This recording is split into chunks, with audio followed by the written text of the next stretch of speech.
What's going on, guys? JSGC here, back again with another Manchester City live stream, where today we're going to be doing the live stream watch along of Manchester City's game against Newcastle United away from home in the EFL Cup, the League Cup, the Carabao Cup, whatever cup you want to call it. That's what Manchester City are playing in today. Semi-final. First leg, nothing's going to be decided today. It'll be the return match on February 4th that's going to decide who goes through to the League Cup final to play at Wembley. Newcastle, current holders of the EFL Cup, against Manchester City, the second most successful side in the League Cup history. So we're talking here two prestigious teams in the League Cup who like to take the competition very seriously. Should be a real good game this at St James's Park. Both sides have taken their opportunity to do a bit of rotation. I think both sides are just feeling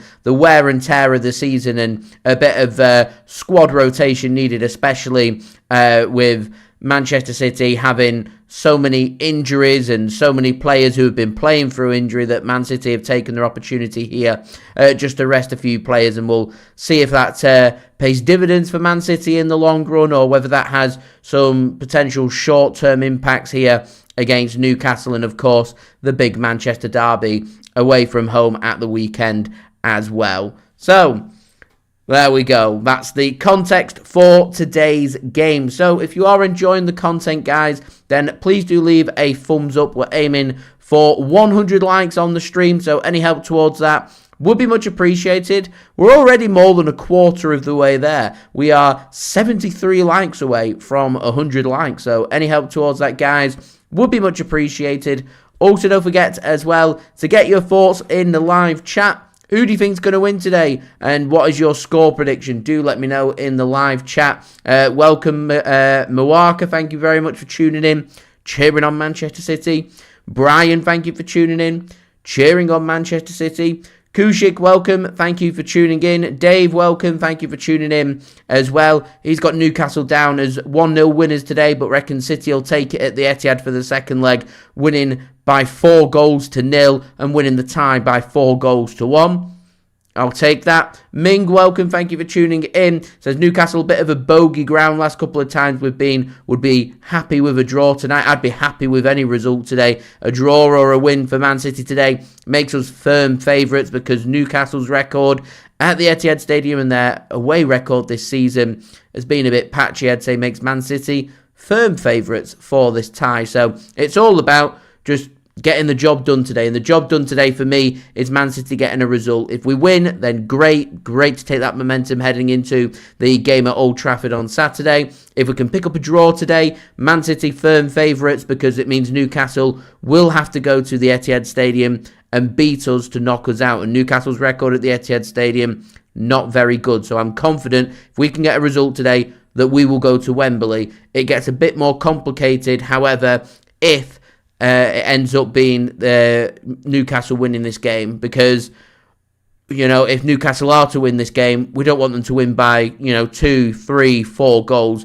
Through them doing that puts Man City in a very difficult position. So you want to keep the scores close. You want to keep things interesting, and Newcastle will be thinking the same. Last thing they want is Man City to play a real strong defensive performance, create a couple of opportunities, score a couple of goals, win this game by 2-0, because it's near enough over for Newcastle. So they're going to want to stay in it. Man City are going to want to stay in it. And if either side are given the opportunity to kill this tie off tonight, they will do so. I think both these sides are too good to allow the other team to do that. So I think it's going to be a very close game. City not great defensively. Newcastle pretty much down to the bare bones defensively as well. See both teams attacking, both teams scoring goals, and I'm just hoping that if it is to be a bit of a ding-dong battle, that the scores are kept nice and close, would be real good. Fingers crossed. So yeah, Mawaka hoping for Man City to win today's game. Corey nice and confident going with a 2-0 win for Manchester City. I'll take that every day of the week. Kevin, welcome. Thank you for tuning in as well. And Korshik asks, how's the UK doing in terms of a housing crisis and rent prices? Rent prices through the roof. Affordable homes, few and far between. Getting on the property ladder, I'd probably say is as difficult as it ever has been. And yeah, not amazing, if I'm being completely honest. And if anyone's fortunate enough to put themselves in a strong financial position in the UK, I think you've done very well for yourself. So yeah, they're my adulting words. Anyway, back to football. Absolutely crucial. We will take a draw, finish this off at the Etihad Stadium, is what I'm thinking for today's game, because St James's Park is one of the most difficult places you can go and visit, and Newcastle will be well up for this one. They want to go to Wembley, so it's not going to be easy. So hopefully, fingers crossed, we can get the job done. Anyway, also don't forget, guys, subscribe if you're new around here. It'd be much appreciated. We are on that push now to 50,000 subscribers, less than 1,900 subs away from that goal, so any help towards that would be much appreciated. And social media links you can find in the description or on the yellow banner too if you want to go and follow me on my X, Instagram and TikTok. So what we're going to do is we're going to have a look at the teams for today's game. I've just seen big breaking news. Michael Carrick named Manchester United head coach until the end of the season. He's going to be in charge for his first game against Manchester City on Saturday. Former Middlesbrough manager. I'd love to know, Dave, if he's still in the chat. What is he thinking about that one? Because I'm sure he'll have his opinion. Right, let's have a look at the teams for today's game. Rotation in place for both sides.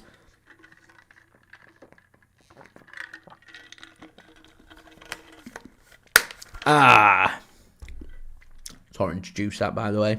Right. We'll start first with Newcastle's team, lining up with what looks like a 4-3-3. Lining up with, and I'm surprised, they've gone Nick Pope in goal ahead of Aaron Ramsdale. They've gone with a back four of Miley on one side, Lewis Hall on the other, Fior and Botman as their two centre-backs. Midfield three made up of Bruno Guimaraes, captain for Newcastle today. Alongside him, Ramsey and Joelinton. Murphy on one side. Wissa goes up top, and Anthony Gordon starts on the other side in a front three for Newcastle. Today. Resting some players. Included in them players, Kieran Trippier, Sando Tonali, Harvey Barnes, Voltamadi. Some big names there being rested by Newcastle, which I find that very surprising. I thought Newcastle had gone near enough full strength other than Ramsdale in goal ahead of Nick Pope, and they haven't done that. They've gone with Nick Pope ahead of Ramsdale. A huge bonus for Man City that you've got Ramsey in instead of Tonali, because that Tonali, Guimaraes and Joelinton midfield, very physical, is always going to cause us problems. So two of the three starting surprises me. I look towards, Harvey Barnes not getting minutes. I thought Voltamadi would have started this game. He doesn't. They've gone with Wissa instead. So, yeah, Newcastle done a bit of rotation. On the bench for them today, Ramsdale, Trippier, Tonali, Barnes, Elanga, Voltamadi, Willock, Murphy and Neve. For Manchester City, we're lining up with a 4-3-3 formation as well. It is James Trafford given the nod in goal. A back four made up of Matheus Nunes on the right-hand side. Nathan Ake starts on the left-hand side. It's Abdukodir Khusanov starting at centre-back.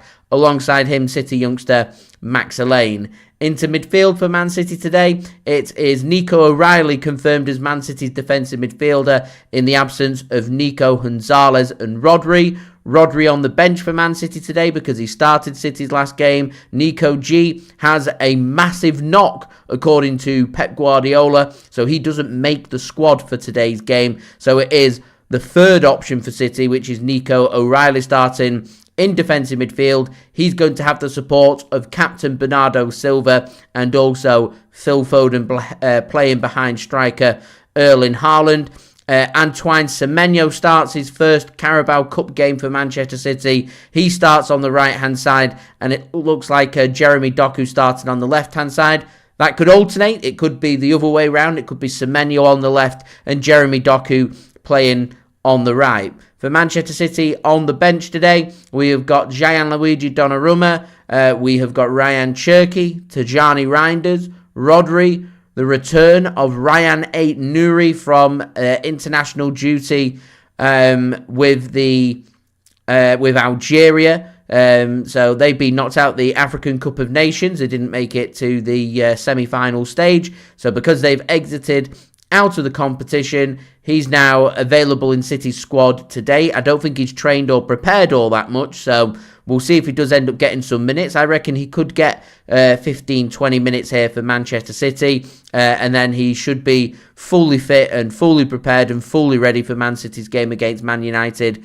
on Saturday. So a welcome return there for Rayan Ait-Nouri. We've also got Rico Lewis on the bench. We've got Divin Makadu on the bench again. He looked very impressive for City in our 10-goal scoring game against Exeter City. Very impressive from Makadu that day, and very impressive from Manchester City as well. We also have City Academy lad Charlie Gray on the bench as well. So youngsters could be getting some features there, including Makadu, Gray and Makasa. Referee for today's game is Chris Kavanagh. Fourth official, Matt Donoghue. On VAR is Stuart Atwell, and assistant VAR is Craig Taylor. That sets up this game between Newcastle United and Manchester City. I want to be nice and positive, and I do feel like Man City could well do something with the rotation that Newcastle have done and the rotation that Manchester City have done. You know, City's still looking very strong. I said against Exeter, we start Erling Haaland. You're always going to think to yourself that whilst Erling Haaland's on that pitch, you fancy Man City are going to score goals. Semenyo's got a big point to prove. Foden's got a point to prove. Doku's got a point to prove. How do Newcastle keep them players quiet? Looks a bit weak from Man City in midfield. It always was going to look a bit weak unless we was going to find a way for Rodri and Nico Gonzalez to start this game to deal with how Newcastle's physical midfield is going to be. Neither of them players start this game, so I look at it and think Foden, Bernardo, O'Reilly, a little lightweight from Man City, and I thought we might have gone with the extra legs and extra runner of Rico Lewis. He looked very impressive against Exeter, but he doesn't get featured, he doesn't start, so we don't go with the extra runners, and I'm just a bit concerned that Man City could be bullied in midfield, just like we were back in November when we lost against Newcastle 2-1 here at St James's Park in the Premier League, so I'm concerned about that again. I do like Man City's back four, though. Max Alleyne looks very composed. It gives Nathan Ake a chance to go on the left rather than starting as a centre-back. I always feel like you're more likely and more prone to pick up injuries at centre-back because you're more involved in the physical battles. When you're playing as a full-back, you're not as exposed, and I feel like that's a good way of protecting Nathan Ake and shows Man City and Pep Guardiola's appreciation of just how strong Max Alleyne has been, that he's given another opportunity to start here for City. Plenty of pace at the back too. Matheus Nunes, Abdukodir Khusanov. It's good stuff. James Trafford given another opportunity here. He is Man City's second choice keeper. He will start in the Cups, and today's semi-final first leg, a very important game for us because it's an opportunity for us to take a big step towards Wembley and a Cup final and winning our first trophy of the season. We didn't win any major pieces of silverware last season, so that's something that we're looking to improve on this season, and the Carabao Cup's a good way of going about that, because if we can find a way here to get a result against Newcastle and get the job done at the Etihad Stadium in 3 weeks' time, and we go through to the final, you're just one win away from lifting your first piece of major silverware, and it's always it's always just a relaxing feeling being able to just get that monkey off your back. So that's what we're competing with here. I think City's team looks more experienced than what Newcastle's does for me. It's just the thing that Newcastle have got is that physicality in midfield, winning them individual midfield duels, and the City team probably not going to like being pressed. So I can see Newcastle creating opportunities. I can see Man City creating opportunities. I can see goals in today's game. My heart's telling me that I think Man City could go on to win this 2-1 or a 3-1. But my head's telling me I think Newcastle are going to keep this close. City are going to keep this close. And I reckon, I want to say 2-2, but I can see Newcastle just sneaking this one 2-1, which obviously I don't want Man City to lose, but I'm not going to lose the plot in my reaction afterwards because, Man City only need to score one goal to overturn that deficit. So if we can score first at the Etihad and score in the first 10, 15 minutes, then all of that advantage that Newcastle have had, it's done and dusted, and we're pretty much back to 0-0 square one and ready to go from there. So they are my thoughts. Do let me know your thoughts, guys, in the chat, that would be much appreciated.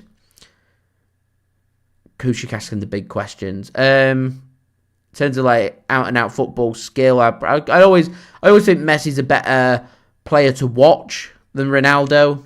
I've always thought that Ronaldo, when it comes to putting opportunities away for me, is the more deadly attacker in front of goal. But all-round football play, Lionel Messi, and with things being won as well, in particular on the international stage, Lionel Messi's got a World Cup to his name. So I'd go Messi for me. Geffin, welcome, going 2-0 win. He says, JSGC, remember this, if City don't win, I will have a tablespoon of ketchup. Just your luck that I probably won't remember, but okay. Why a tablespoon of ketchup? Oh, man. Dave says he's hoping that Michael Carrick's going to have the same success with United as he did with Middlesbrough last season. A 10th place finish. Donnarumma, he's not the cup goalkeeper, so it's always going to be James Trafford. He's a strong goalkeeper, so he's going to start all cup games for Man City this season, regardless of who it's against and regardless of what stage of the competition it is as well. Kushik, I doubt if Mark Gahey is to get done that it'll be done before the derby, unfortunately. I'll say if that transfer is to be done, I'd say it's more likely to probably be sorted in the next 2 weeks rather than the next week. Anmo, thanks for tuning in, a Barcelona fan, much appreciated. Mac, Pep Guardiola has confirmed that Nico Gonzalez carrying a knock, a serious knock, a heavy knock, a massive knock, so he isn't in the squad for today's game, and I presume he might be a bit of a doubt for the game at the weekend against United, but I think City has taken their opportunity to rest Rodri, so I think Rodri will be good to start the Manchester derby as long as he can keep himself injury-free, so it's not all bad in defensive midfield as long as, we get it sorted. Amru says 1 a.m. in India, tomorrow's got an exam, and he's praying that Man City won't give another sleepless night. I agree with what Max says. It's a first leg game. It's not the most important game of the season, this, for Man City. You got an exam tomorrow. I'd get yourself well rested and start thinking about your exam. Rahul, thanks for tuning in. Much appreciated. Enjoying the transfer videos. Rolling out daily City transfer updates if you weren't aware. Keeping you guys up to date. Captain, thanks for tuning in. No news on Gahey. I posted an update on my YouTube shorts. That's the last we've heard of anything involving Mark Gahey. Still undecided. Man City wanting to put some pressure on. There's strong links coming in. Bayern Munich wanting to step up their chase for Mark Gahey. Liverpool want to do the same. Arsenal want to do the same. They all want to sign him for free. They don't want to bring him in and pay money this month. It's only Man City that want to do that. But Mark Gahey, I don't think, is overly keen on leaving Crystal Palace. Couple of reasons for that. Number one, feels like he owes Crystal Palace. He's the club captain. He wants to see out the season, which I get. And second reason, obviously, wants to go to the World Cup, and he doesn't want to leave Crystal Palace when he's near enough guaranteed a spot at the World Cup with England as long as he keeps himself injury-free. So him making a move to Man City, if he doesn't manage to nail down a starting spot, might just struggle to get to the World Cup, and he won't want to shake it up so close to obviously that big event's happening. So we'll see. I think if Man City put their proposals forward and sweet talk Mark Gahey, though, I think a transfer potentially could happen. If I were Man City, though, I don't think I'd just leave all our eggs in the Mark Gahey basket. I'd look at some alternatives, and if we do want to invest in bringing a centre-back in this window, then identify 2 or 3 players that you can make a move for and look at who we might think is the most viable option for us. So yeah, they're my thoughts. Tito says 3 games away from silverware, and to think Man United only has league games for the remainder of the season. Crazy. I heard there's a 41-day spell through March and April where Man United are going to be playing just 3 games in 41 days, which is mind-blowing. Absolutely mind-blowing. Niall, thank you for tuning in. Conor Gallagher looks like he's on his way to Tottenham Hotspur, doesn't he? Gethin changed his mind. What's it going to be instead? What have you changed your mind to? Kevin, welcome. Thanks for tuning in. Charlie Cresswell, I've heard mixed things. He's having a very good season with Toulouse. It could be a good option for Manchester City, I think, as an alternative. You know, young, homegrown, plenty to prove. Very impressive. Good aerially. Yeah, certainly worse options out there. In my opinion, Kusic, I'd have thought that if the Real Madrid were going to sack Xabi Alonso, I'd have thought it would have come a couple of weeks ago. And it's not. It's a bit of a weird time for him to leave on the eve of Real Madrid on the verge of playing more games and getting towards the Champions League again, and just bizarre timing, and it's not really worked out for him. We'll see where he does end up. Could maybe get into Manchester City if Pep Guardiola decides to leave, but I don't think that will be the case. Right, guys, Newcastle's got their tifo at the ready. Players are in the tunnel, ready and waiting for today's game. So, before I do crack on with this stream, do make sure to subscribe to my channel. It is free to subscribe, less than 1,900 subs away from my goal of 50,000 subscribers, so any help towards that would be much appreciated. Also, don't forget social media links, they're in the description if you want to go and follow me on my X, Instagram and TikTok. Email also in the description too if you want to hit me up for any sponsorships for any videos or any general business inquiries. Do leave a thumbs up as well. We're just 4 likes away from 50. We're aiming for 100 likes, so any help towards that, guys, would be much appreciated. And also don't forget as well, get your thoughts in the live chat, including where are you tuning in from today, and also do let me know what your score predictions are for today's game. I'm going to be positive. I'm going to say 2-2 for my score prediction. Kevin, if you're watching in the UK, the game's been broadcast live on Sky Sports, or alternatively, it is on free-to-view ITV1 if you're wanting to watch today's game. So, what's the poll saying? 13% going with a Newcastle win, 4% for the draw, 83% backing Manchester City to win today's game. Lots of positivity in the chat. I like it, guys. I do, I like it.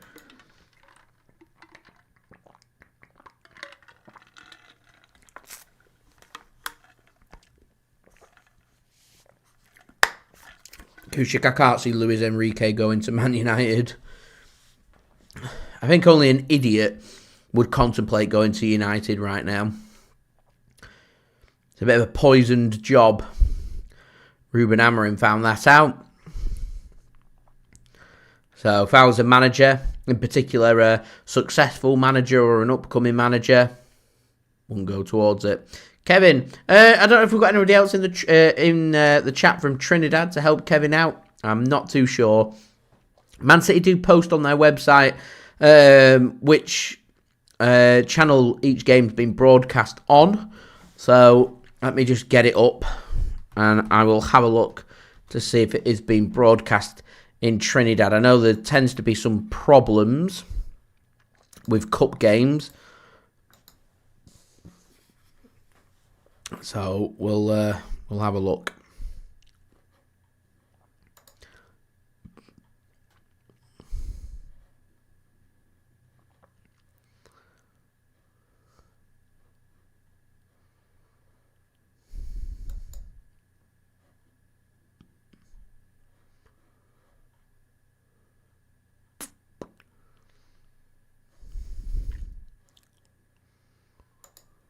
Right, players just doing a little warm-up, getting ready for today's game. Once they're lined up ready for kickoff, we will, of course, go into our countdown for kickoff.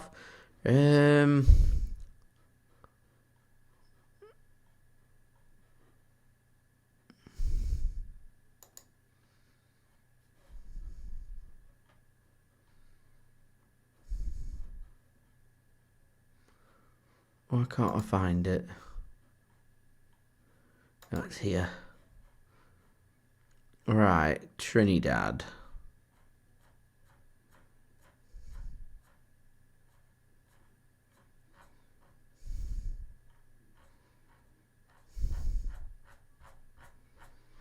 Not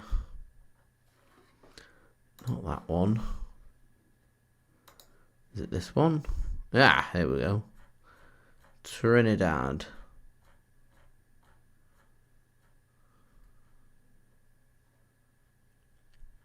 It says on here, it's on ESPN Caribbean and Disney Plus Premium Caribbean is the game being broadcast. There we go.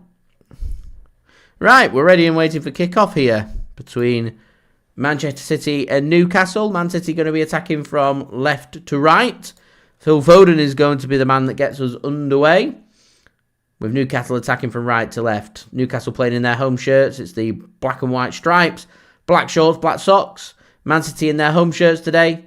It's sky blue shirts, white shorts, sky blue socks.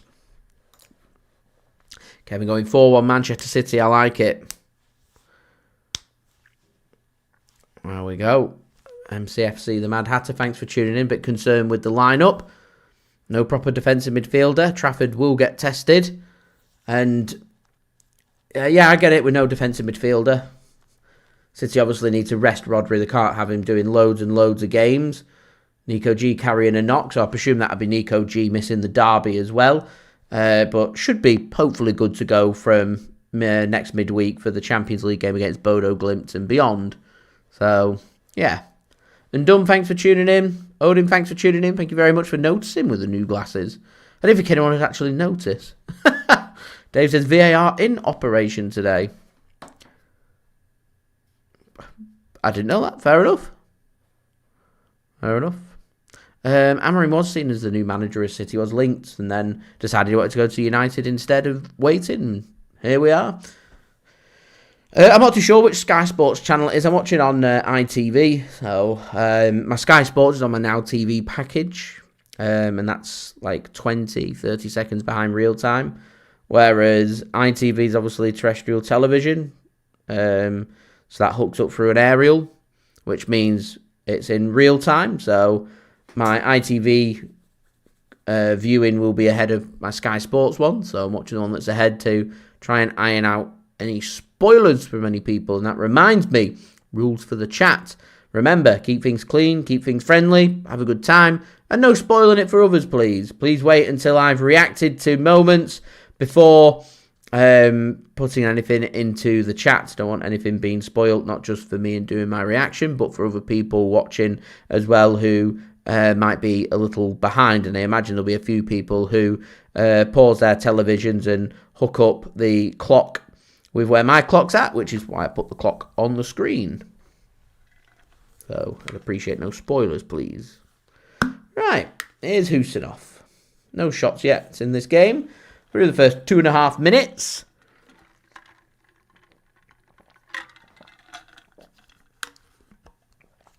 Bernardo being put under pressure and fouled by Ramsey, trying to make his presence known. Seamus, welcome. Thanks for tuning in. Here's Doku then. He's gone on the left and Semenyo's gone to the right. Doku will be like, I've been here a couple of seasons. I've worked hard to nail down this left wing spot. The new guy. You can go to the other flank instead in the absence of Savinho and Oscar Bobbers. Semenyo misses out there. Ball comes forward. Here's O'Reilly. Finds Nunes. Space is tight. Comes off Joe Linton.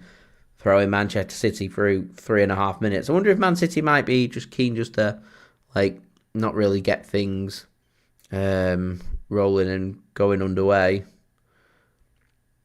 Because we know we've got a second leg. It's a bit like the Champions League, really, isn't it? First leg.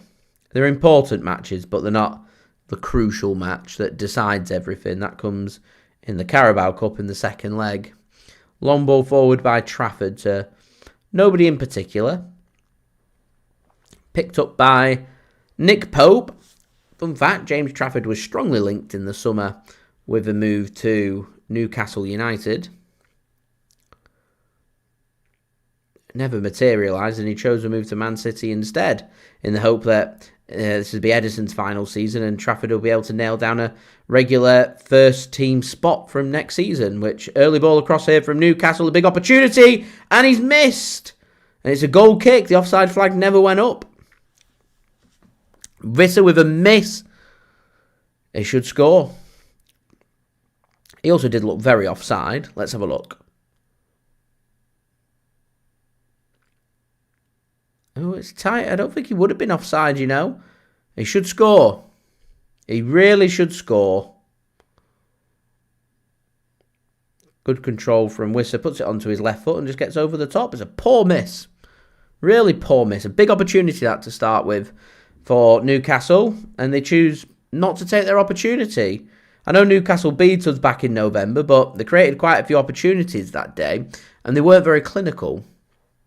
So it was a bit easy, Tito, to play through. Andy and Alison, welcome. Thanks for tuning in. Here's a new pair of glasses. I'm hoping we can take a lead back to the Etihad Stadium as well. Would be fantastic. Yeah, my old glasses, which I've not had on for like a couple of months, were marking on my nose, and I weren't a big fan of the plastic frame, so I went back to my old ones, but they had old lenses in, and I much prefer metal frames in particular around the nose area, so I picked out some metal frames for the first time in a while.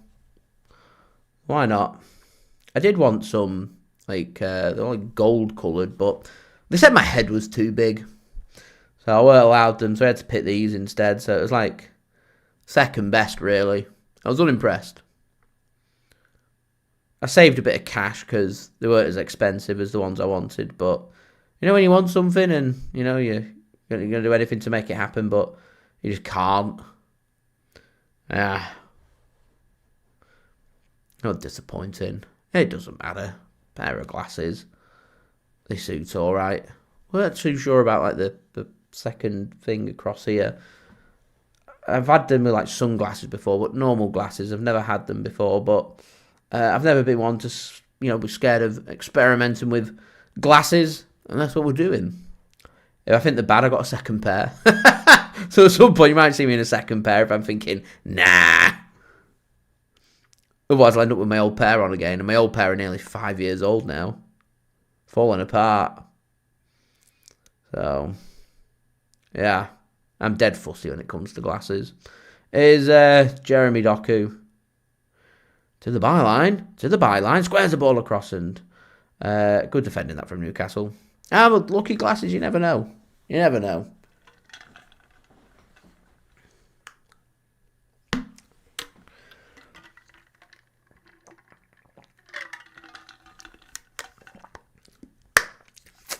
Seamus, I think a lot of the teams are struggling with the pitches at the minute. We're nearly in the peaks of winter though, aren't we? No, that's to the byline, squared across. Haaland just can't get there. And Newcastle will get that one clear. There was a good opportunity that for Man City, getting into some good areas. A lively first 8 minutes, 0-0. Thank you, Odin, much appreciated.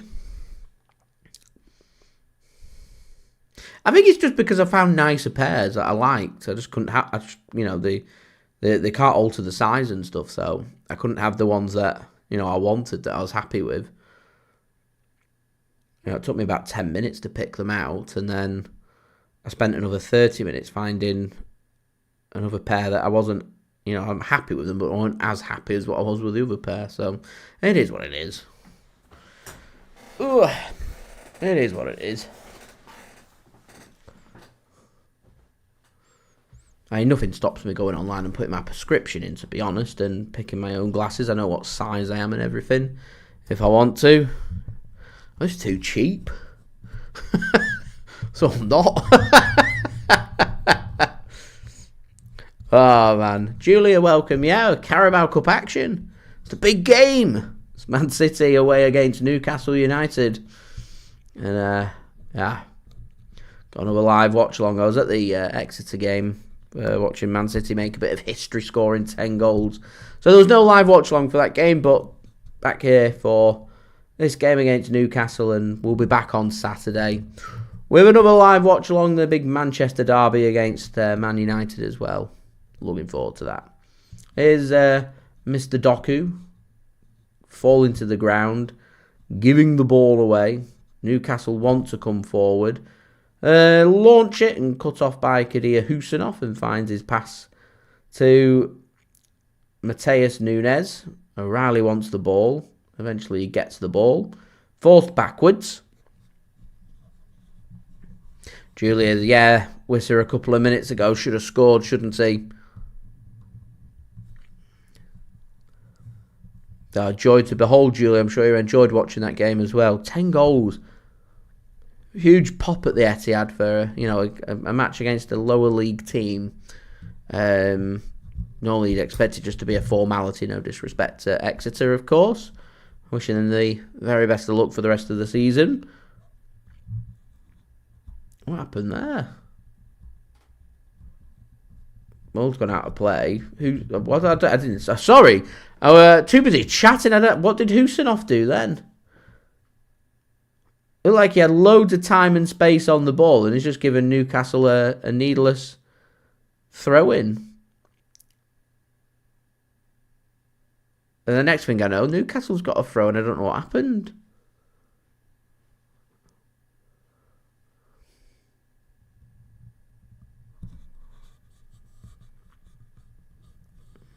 Another replay of that Wisser opportunity. Just leaning back ever so slightly, and they bobble up. Allows him just to get underneath it. Taylor, welcome. Thanks for tuning in. It's not quite Edison's long, deep ball, is it? From James. Appreciate that he's trying, though. Anyway, Newcastle back on the back foot. Here's Doku causing some problems. Gives the ball to Ake. He's got some options, especially on the right. Kadir Khusanov then. He'll work the ball to Antoine Semenyo. Here's O'Reilly. Back to Foden. Now Khusanov. Semenyo wants it. Let's see what Semenyo can do. Have a drive. Goes and tries to turn Anthony Gordon. Gordon sticks with him well. Semenyo forced us to go back to Khusanov. Here's Ake. He's got a chance to put a ball into the box. He does. It's deep, and Anthony Gordon gets a flick on, and that'll go out for a corner. I don't think he sees it till late there, Gordon, so he couldn't sort his feet out. So I think some Newcastle supporters will look at that and go, it's a bit of a cheap corner to give away. Matheus Nunes in the way, and Gordon weren't sure what was behind him, so he's taken the touch. And when he sees no one's behind him, he's disappointed. But sometimes, in football, if you're unsure, you're best just to take the touch and get rid of the ball, even if it does mean putting the ball out for a set piece. Foden puts the ball into the box. Not the best of balls, and it's cleared. Heavy touch there from Foden. He's done well to get the ball back. Can't find his pass. City want handball. Play it on, play it on. Ake to Doku.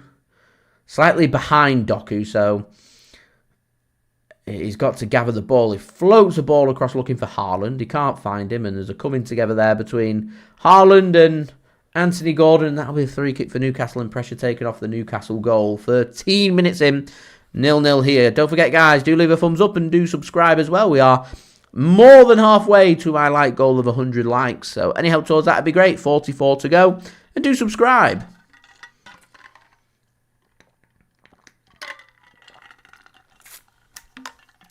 Don't know about you guys, but I'm very relaxed about today's game.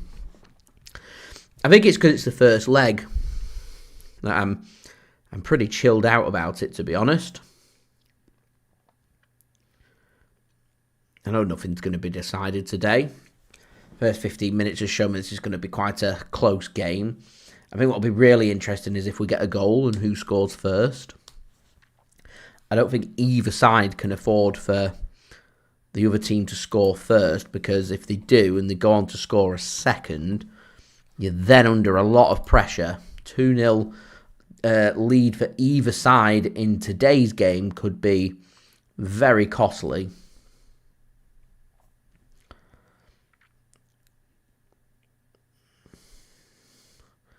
Good defending there from Max Elaine.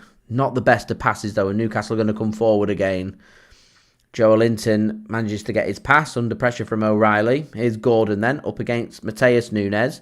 Wants to go onto his right foot. Nunes knows he wants to go onto his right foot. Still gets a crossing, and Joelinton gets his header. It's not a very accurate header, so it's just flicked on towards the back post, past the back post, and out for a goal kick and no danger to James Trafford's goal there. And the scoreline does remain here at the Etihad Stadium. Etihad Stadium? I wish it was at the Etihad Stadium. It's not. We're away from home. Difficult. St James's Park, 0-0. Here's James Trafford then. Looks like he's going to go with a deeper ball. It's just floated up to no one in particular. Not the best of balls that from Trafford. Not the best of balls from Gordon. Nearly sells Botman short there. Haaland putting him under pressure. As a ball comes across there from Murphy. Ake gets back. And it will be a corner for Newcastle. It is obvious that Phil's graduated from the De Bruyne school of corner taking. I'll tell you what, how good was McAdoo's corners in the other day against Exeter? It was real refreshing to see corners asking questions of defences and goalkeepers and making things happen. Excellent balls into the box. Newcastle seem like they've been working on some set pieces. Got a chance here with Botman in there. Joe Linton in there. Fiore in there. Corner comes in. Trafford gets a fist on that and gets it clear. There's Bruno G. Gives the ball here to Miley. Here's Bruno G under pressure from Jeremy Doku. Referee says no free kick. And City can come forward here thinking about the counter-attack. Doku plays his pass forward looking for Haaland. There's way too much on his pass. And cut off by Nick Pope.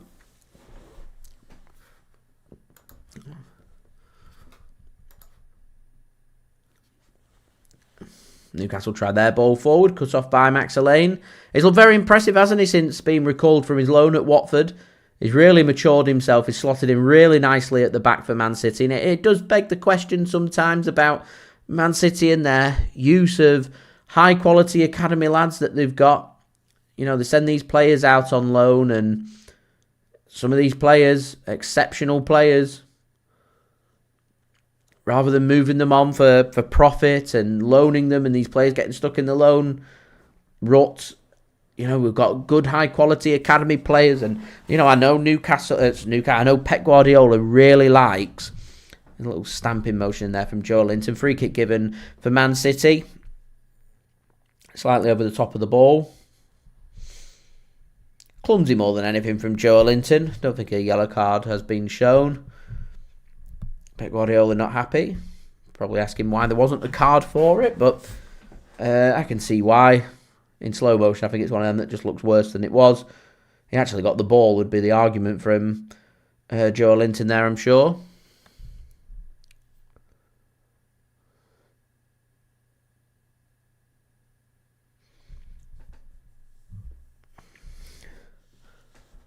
But yeah, just begs the question about the academy for me. Because, you know, there's clearly a lot of high-quality young players that Man City have got.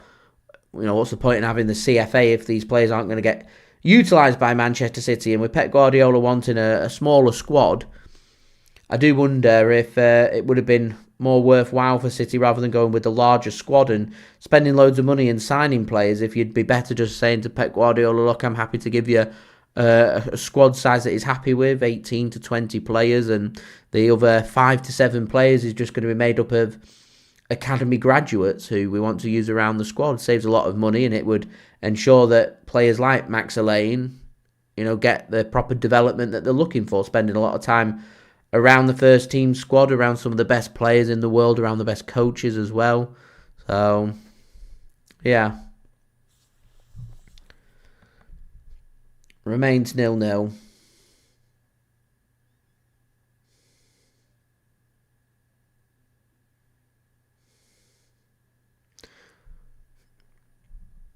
Andy not happy with the challenge. You see, I think, this is where my opinion differs to other people, and that's okay. I think the slow motion just makes it look worse than it was. Joe Linton has every right to put Foden under pressure and challenge for the ball. He wins the ball. There's a motion after the ball where his studs are up.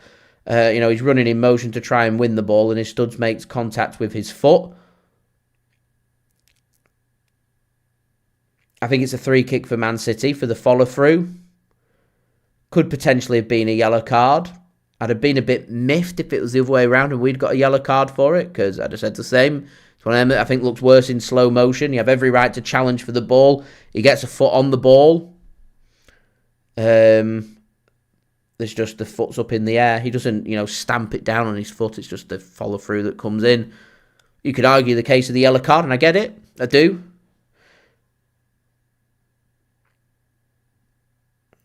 It's just,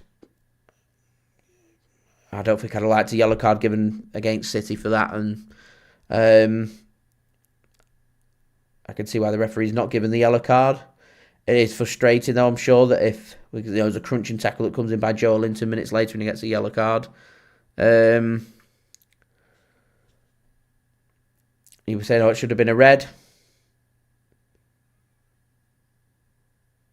That's why I didn't like PGM OL's statement about Ruben Dias should have been sent off for a second yellow card offence. Subjective. What one referee thinks is a yellow card, another referee might say, play on. So,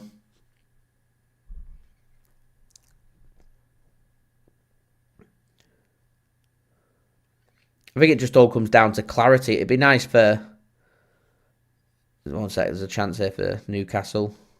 Not the best of balls in. Khusanov gets a foot onto it. It'd be nice for the referees just to be mic'd up so we can all hear exactly what they're saying. The referees are always mic'd up and you can hear everything they're saying. And there was ref cam footage that came out the other day from one of the games. I can't remember which game it was, but it was refreshing just to hear what the referee was saying. And he was basically talking through his thought process. And it'd been interesting there from the referee. I'm sure he'll have said, follow through from Joelinton on Phil Foden. Free kick. Don't think it's a yellow card for X, Y, and Z reason. Move on.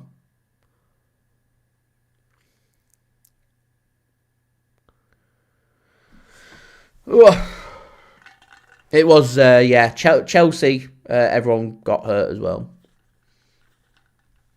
Them two games were brutal. We felt the wear and tear of the season there.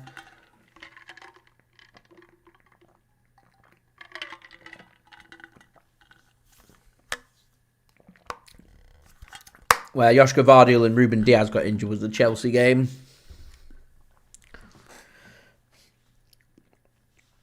So a free kick here for Newcastle. 22 minutes in. Don't forget, guys, leave a thumbs up. We're aiming for 100 likes. We're now just 40 likes away. Any help towards that would be much appreciated. And do subscribe as well if you are new around here.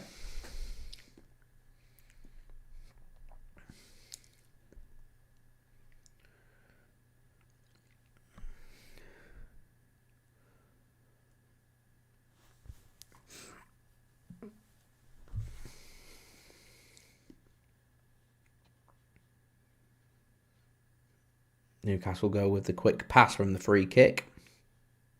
Nunes reads it all the way, gets his foot on it. Bernardo Silva goes down and he'll get a free kick.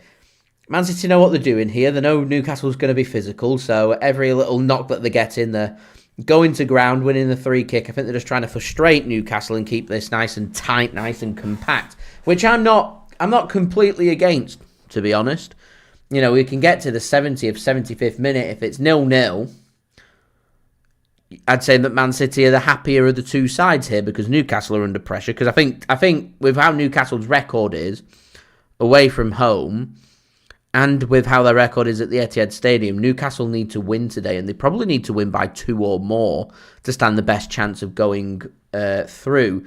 So for me, Newcastle is a team that's under pressure as Newcastle's keeper's gone down. I don't know if this is just a tactical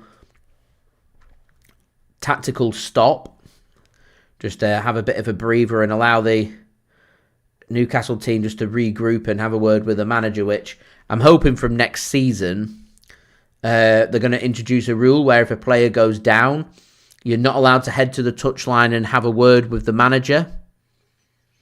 Not a big fan of this. Both sides taking the opportunity to give their instructions midway through this first half. This, for me, I think this is perfectly tactical. We'll see if the keeper continues. If the keeper doesn't continue, I'd say, right, okay, it's not tactical. He was genuinely injured, but keeper looks perfectly good to go.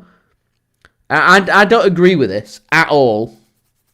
I really don't agree with, the goalkeeper goes down, the game's got to stop, the players are allowed to go to the touchline, and the manager's allowed to basically give a team talk or an instruction. I think that needs banning. Not a big fan of it. Fine, the keeper goes down. Fine, the players got to stop. Fine that the players want a break and have a drink, go over to the touchline. Managers, when that does happen, should be told to go and sit in the dugout. They're not allowed to speak to the players. No coach is allowed to speak to the players. Because it's purely tactical, that.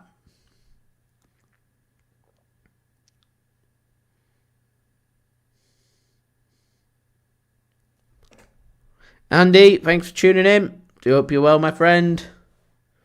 Sure you'll be delighted with Chicago Bears making it through the wild card weekend.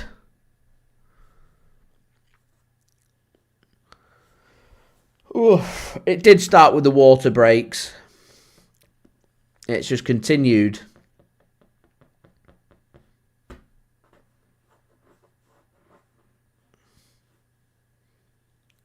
I get the players might want a drink or something, but yeah. Don't agree with the manager allowed to talk to the players. I don't think any of the coaches should be allowed to talk to the players when that does happen. It's a team talk. It's exactly what it is. I don't blame them going nuts over the Bears. Another early ball across here for Wissa. Might have the shot this time. He does, and offside flag does go up this time, so it wouldn't have counted if it did go in. Yeah, I don't blame them going crazy over the Bears. Win their wildcard weekend game against the Green Bay Packers. A great comeback in that second half, especially in that fourth quarter. They're now in a very, very strong position. LA Rams have got to head to the NFC Championship game if they can win that, depending on the winners of the Seattle Seahawks taking on the San Francisco 49ers. 49ers very depleted and injured, but if they win that game in Seattle and Chicago win their game against Los Angeles, then the championship game will be played in Chicago. And I still maintain that weather could be very important. I presume we're looking still at sub-zero freezing temperatures, very cold breeze coming in from Lake Michigan. I don't think the Rams will like it very much. I don't think the 49ers would like it very much if they end up beating the Seattle Seahawks. Here's Semenyo, nearly gets away from Botman there, but Botman slides in, uses his big frame and wins the ball. 18 degrees Fahrenheit on Sunday night. What's that in Celsius? Oh, chilly, -8. Certainly is at -8 in Los Angeles, let me tell you that.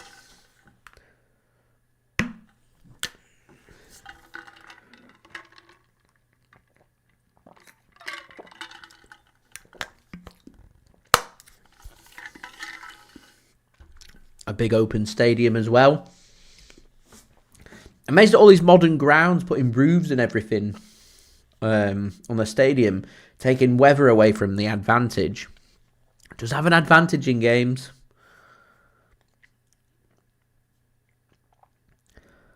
Here's Ake. Can't get his pass forward to Doku. A dome team as well, the LA Rams. The SoFi Stadium, yeah. Smart stadium, though. I like the SoFi Stadium. And he's cheering on the 49ers. As I said, very injury-stricken at the minute, the 49ers, but continuing to win. This game's just become a bit of a foul fest, hasn't it? Scrappy game.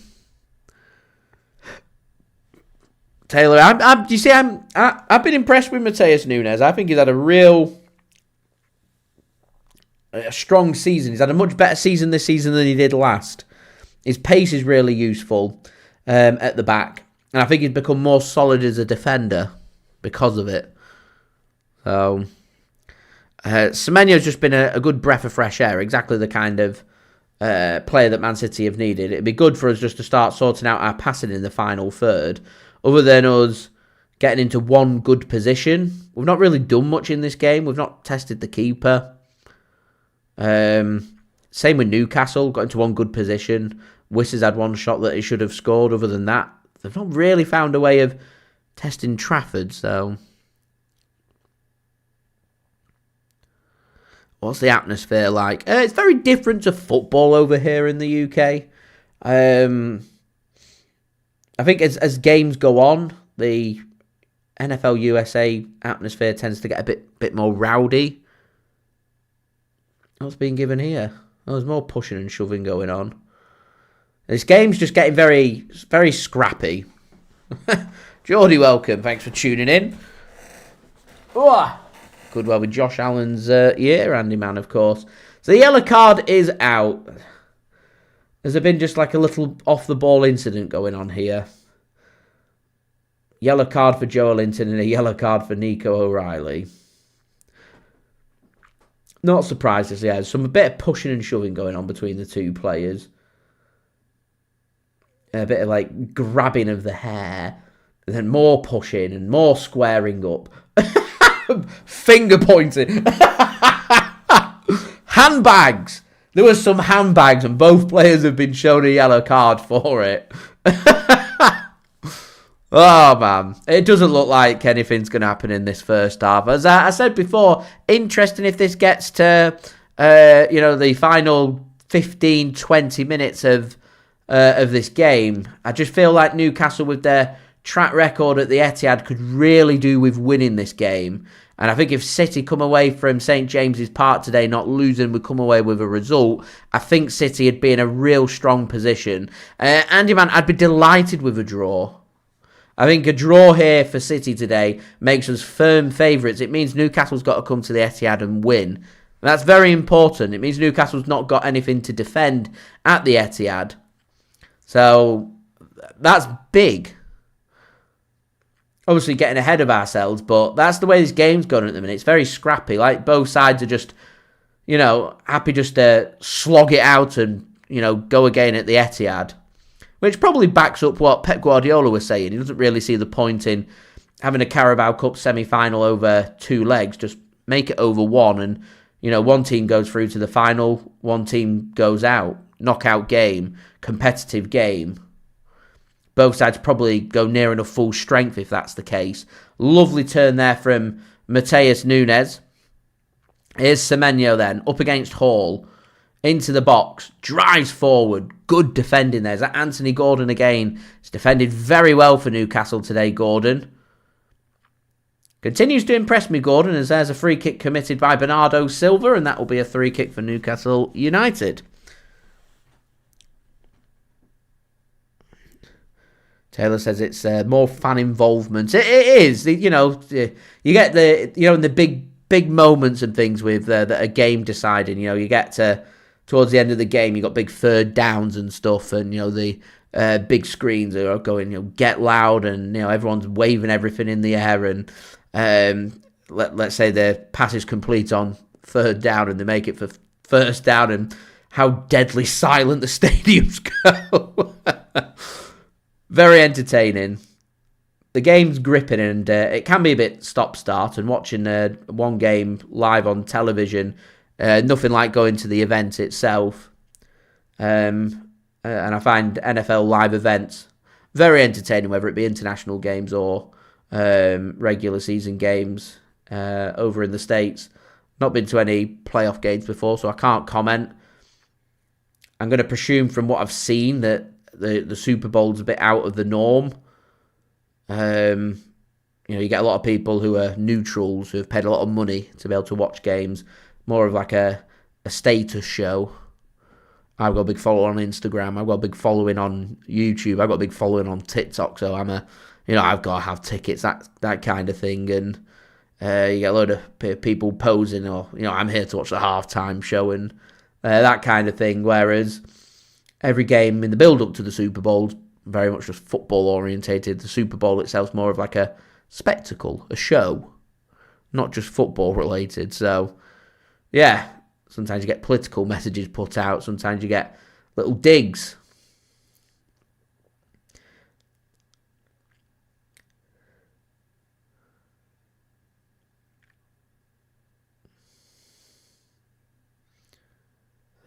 All adds to the entertainment. Andrew says Chicago bouncing on Saturday. Even the commentators commented that they could feel the stadium shaking. Might just because it's old. Very entertaining, though. Seamus reckons Foden getting a lot of the ball, thinks he'll score today. We'll have some shots to score, but I hope you're right. I really do hope you're right. Ball comes across there from Murphy, collected by Trafford.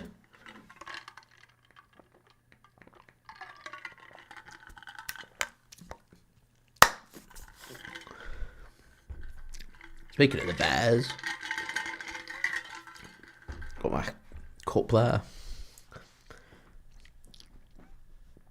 Oh.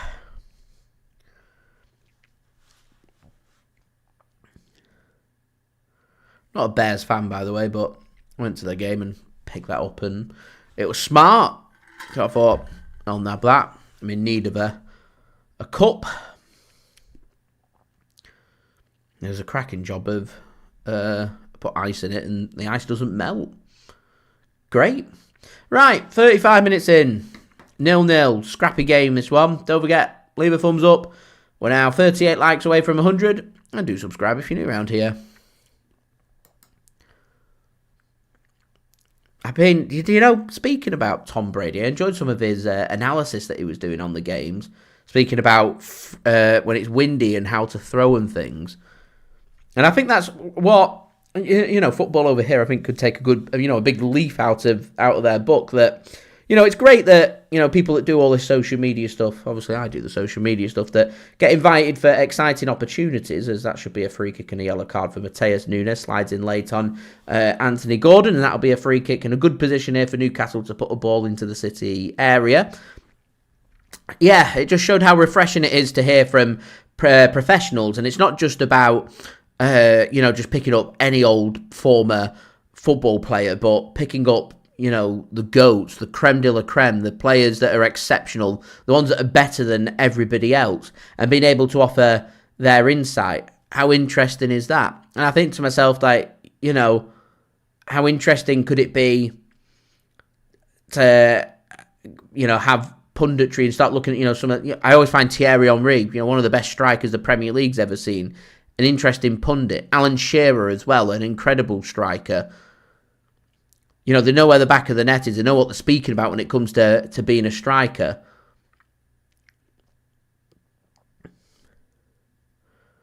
Bruno Guimaraes puts the ball in. Not the best of balls in, but defended out by City, and it'll be a corner. Cheap corner for City to give away, and I think Newcastle a bit lucky to get a corner for such a poor ball put in. Dare I suggest it was too poor of a ball put in, that City were expecting something better, so didn't know how to deal with it. As Taylor says, yeah, passing's not been amazing. So another set piece here for City to defend.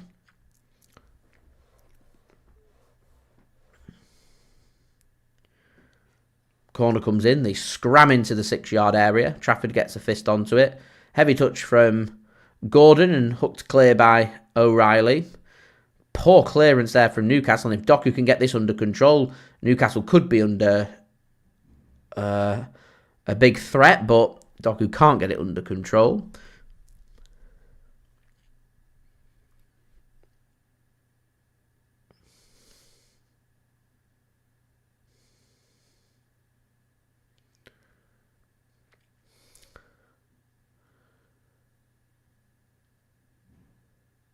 Yeah, but going back to the pundit thing, I find that, you know, those that have the experience, those that have been in their moments, just they're the ones that can comment the most and the best on, you know, being able to make things interesting, entertaining and informative for viewers. That's nearly a good through ball there from Newcastle. So, for example, World Cup coming up, when the television broadcasting companies come to selecting their pundit team, if Gareth Southgate's still out of the job, I think he'd be a really interesting pundit to have, especially if England get to the latter stages, because he can talk through the mentality of the players, because he's worked with a lot of the players about what are they on about in the dressing room, what are they thinking, why are they doing this, and he'll be able to give a good insight because he's been there and done that, and has the experience of, you know, getting to quarterfinals of World Cups, getting to semi-finals, getting to finals of major competitions and things, and I just find that really interesting, much more interesting than just bringing out a former player who, has no experience of said things, or bringing in influencers who have no idea what they're on about. And I found that Tom Brady thing very interesting in the NFL, because you're talking one of, if not the greatest quarterback ever. He knows what he's on about when it comes to throwing and his understanding of American football. And I think there's a lesson there that can be learned. Trafford goes long. He's been looking for these long balls all half. He's looking for Doku, who's trying to use his pace, but he doesn't have the strength. It does force Newcastle onto the back foot, but Newcastle, good team, deal with the danger. I wouldn't be surprised, Taylor, in the final 20 minutes, to make sure Rodri's not feeling rusty, that City just give him maybe the last 20 minutes, see how he gets on. Good block that from Bernardo Silva. Unlucky it doesn't fall to Haaland. Is given away now, though. Here's Foden. And this is where City really need to capitalise, for me. Foden, dodging challenges. Finds his pass to O'Reilly. And Newcastle now get everybody back behind the ball. 41 minutes in. 0-0 here. Don't forget, leave a thumbs up. We're now 35 likes away from 100. And do subscribe as well if you're new around here. Here's Bernardo Silva. He's got Foden in a bit of space. Foden just plays his pass across to Matheus Nunes. Here's Nico O'Reilly back to Bernardo Silva. Foden then back to Bernardo. Bernardo pointing where he wants to play the pass. Goes with the outside of his foot. Goes to Antoine Semenyo. Just realised I never ended the poll. We'll end it now. Apologies. Here is Max Alane now for Manchester City. Gives the ball to Abdukodir Khusanov. Here's Semenyo, his turn. Wants to try and be nice and positive, nice and direct. Foden plays his pass across to Ake. Ake goes with the early ball across. Header won by Newcastle. And they'll get this clear as well. And City's back line looking a bit frail. It's a lovely cover and defending that from Jeremy Doku. And gets the ball back and doesn't commit a foul. Here is Phil Foden then for Manchester City. Gives the ball to O'Reilly, back to Phil Foden. It's been a very careful first half, this.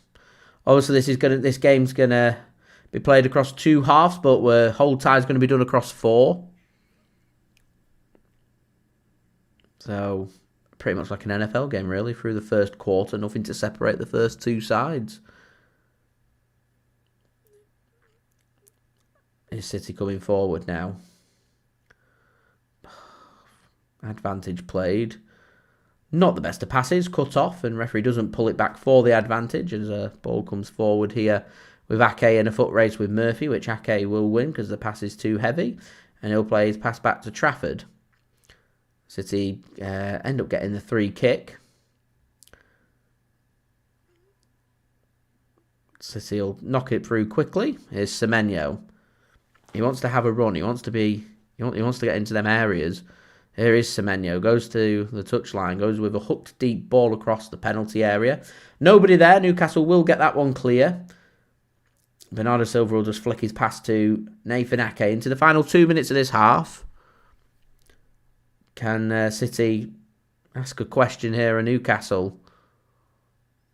Here's Foden. He might fancy a shot here. He doesn't. And O'Reilly can't sort his pass out for the return pass. Newcastle's defensive line holding a very strict structure. Very difficult to break through. Newcastle, I think they've conceded 6 goals in the last 2 games. Just tightened it up for this match. Happy for City to have the possession and just tighten things up at the back. Probably know the quality that City have got with the rotation that they're putting in place. Probably happy just to try and keep it nice and tight in the hope that if they can keep City to 0, they can sneak an opportunity, win the game, and if they can get a couple of opportunities and put them away, that they can be in a very strong position. But Newcastle know it's just about keeping things tight and keeping things close, pretty much. Here's Jeremy Doku. Got 2 around him now. Newcastle sitting that deep that City just haven't got really any space for anybody. City did a great job against Exeter. I know it was against Exeter, but I'd like for us to have, replicated some stuff that we did against Exeter. We were having shots from long distance, and they were causing problems. I can't help but feel like, some 25, 30-yard efforts, if accurate, would cause some problems.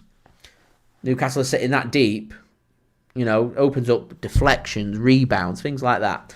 Anyway, Hall had a good game. Can't deal with that one. And a cheap corner given away here at the end of this half as Murphy's gone down now, probably feeling the wear and tear of how physical this game has been. Seems to be feeling his hamstring.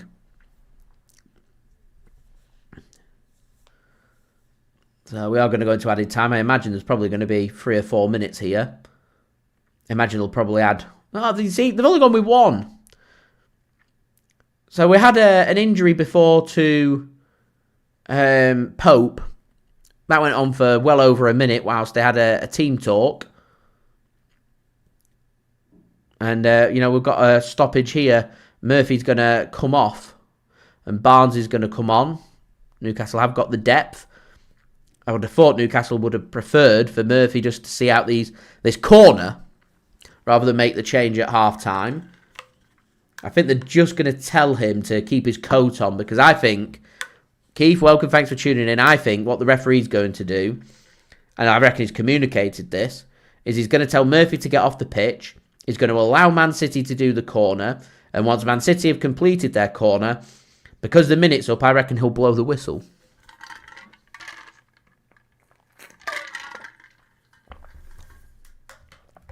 Barnes is up and ready to come on. So Newcastle want to make the change now, so they are going to put Barnes on.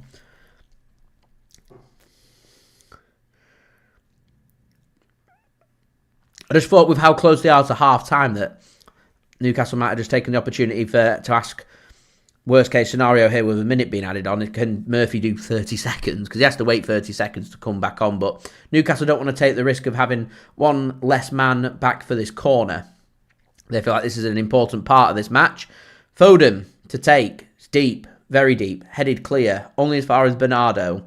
Across to Doku. Can he get his ball across?